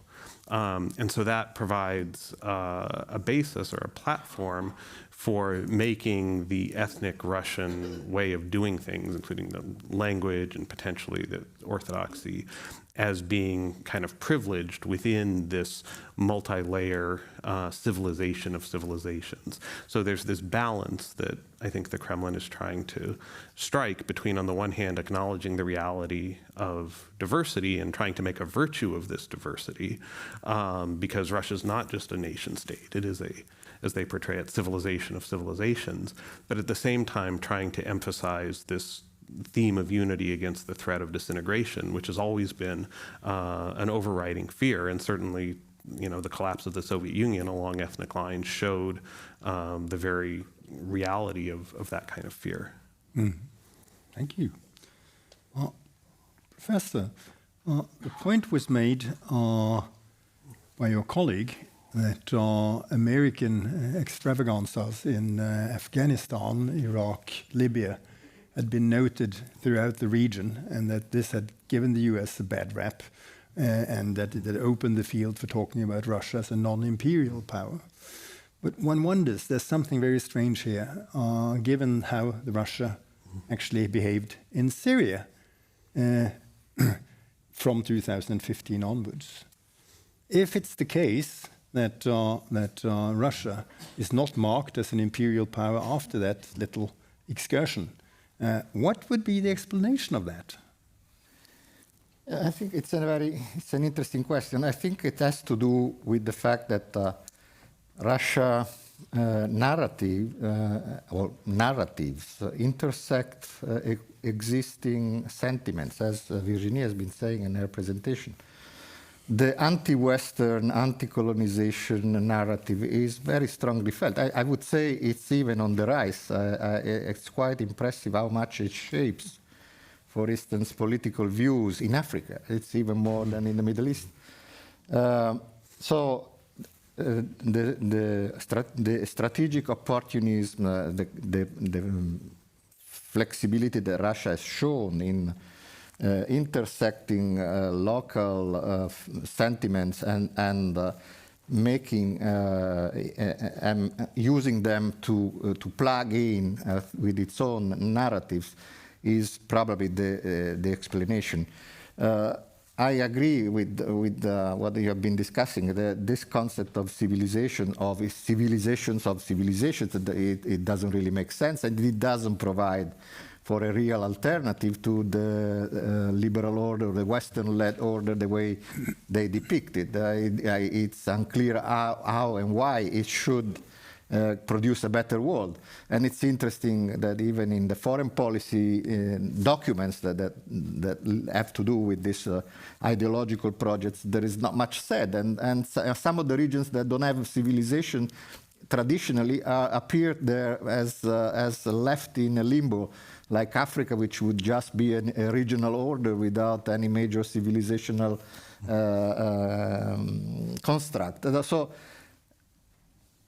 I would say the fact that Russia has not been singled out as an imperial power has to do with the capacity of Russia to play with existing sentiments that are stronger. I mean, obviously we have to come to terms with the fact that the West and the Western-led models are basically in retreating and broadly seen in much of the world, in the global south or whatever other designation you want to use for the rest of the world, as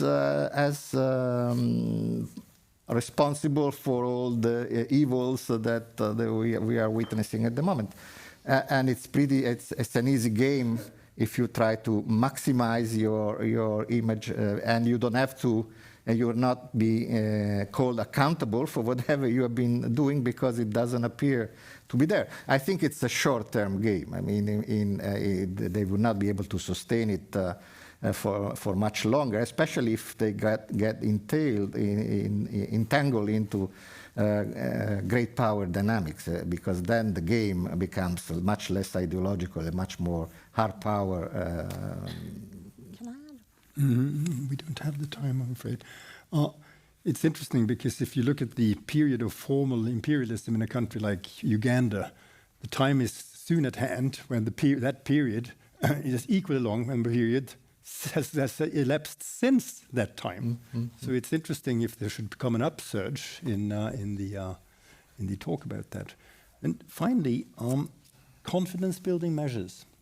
And at a place like the OSCE, one is now going back to scratch and talking about trying to build confidence-building measures with Russia, very much in the spirit of the early 70s, as it were. Are we back there, and what could those measures be? Well, I will be very careful to go outside my scope of responsibility, but I will direct your question into what I know something about. So, what we saw where we could build with Russia then in particular, but it goes during a very challenging time when the working methods for sure were not the same as it was.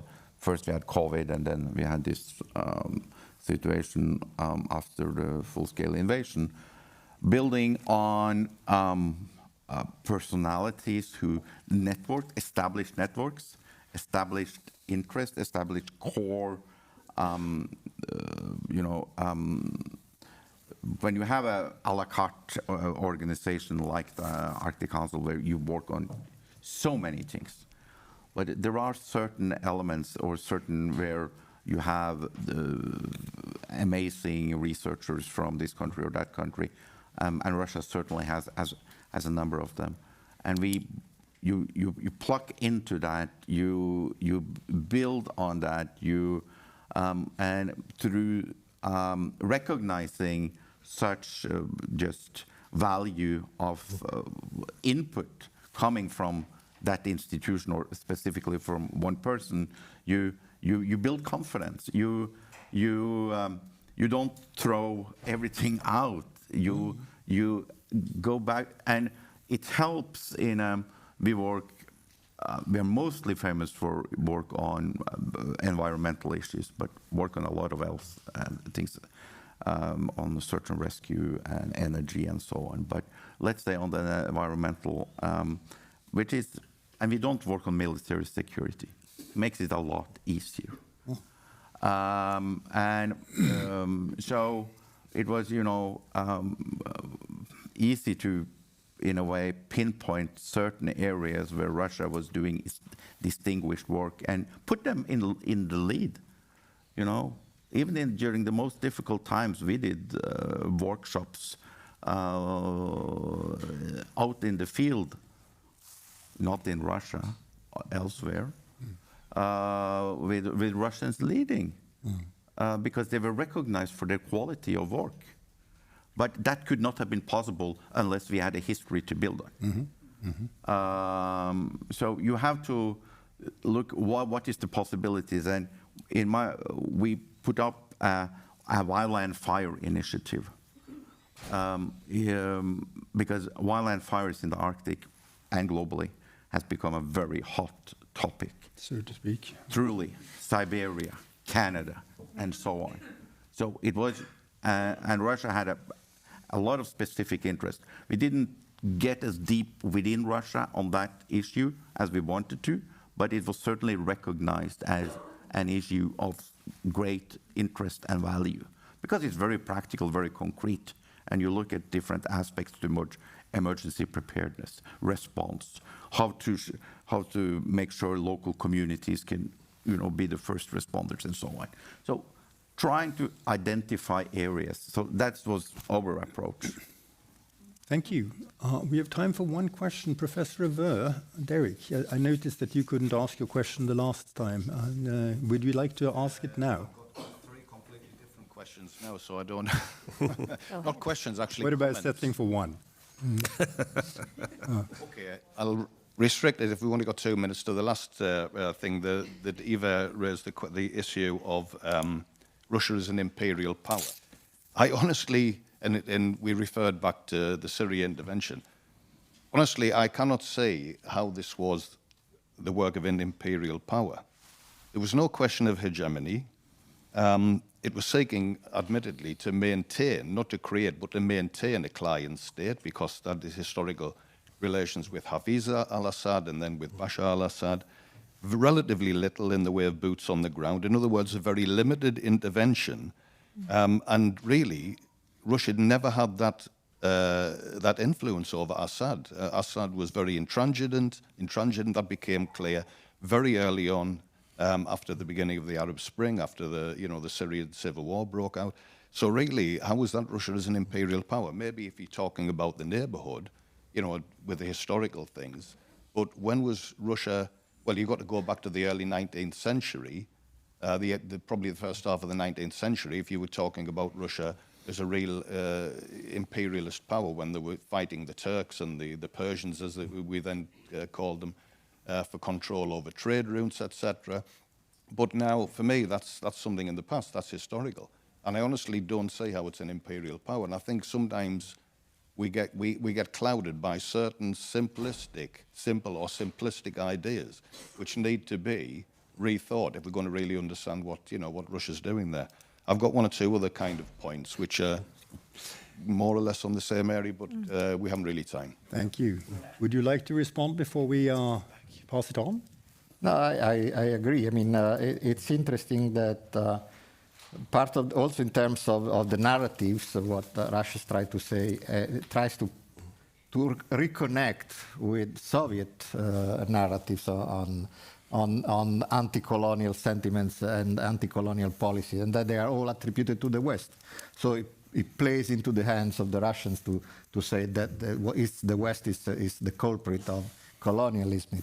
We never had this in our history, except perhaps in what they did in Central Asia on the Caucasus in the 19th century. But that's, as you say, it's historical rather than contemporary. Mm.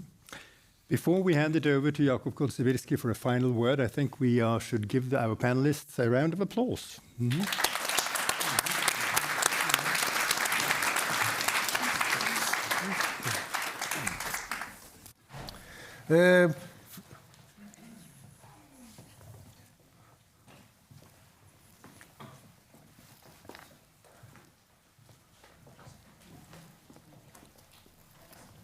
First of all, I would like to thank you all for coming and being with us until the very end. We know that the last panel is always sort of a challenge after being served some food for thought, after being served some food for lunch. It's always quite of a challenge for purely biological reasons. But I would like to use this opportunity to thank my colleagues from the MENA team for making those important contributions. We are looking very much forward to having something to be presented to a broader audience once we are done with all those articles that we are in the process of writing. Otherwise, I would also like to express my gratitude to the Norwegian audience. We have a room with a place to 150 people, and I see that there are not so many empty places for the time being, which is very encouraging, because it seems that what we have been doing over the past years is something that is attracting some public attention, which is good because it means that the Norwegian taxpayers' money is being spent in a kind of wise and relevant manner. And then commenting on the last round of discussions, we also would like to make it clear that we expect that Russian conferences organized by NUPI are going to go ahead for many years to come, because we have seen that Russia has not turned into a kind of normal power. There are so many challenges to be revealed and discussed concerning Russia's position in the international system. One term that was not mentioned neither in the first nor in the second, and even not so much in the last panel, is the issue of the Russian exceptionalism. This is something that has been used quite often to describe Russian approaches to the international system, and this issue of exceptionalism is most probably something that is going to put its mark on the debate on Russia as an international actor in many years to come. So I expect that we will have a very interesting discussion at the Russia Conference 2026, Russian Conference 2027, 28, 29, and even maybe 2030.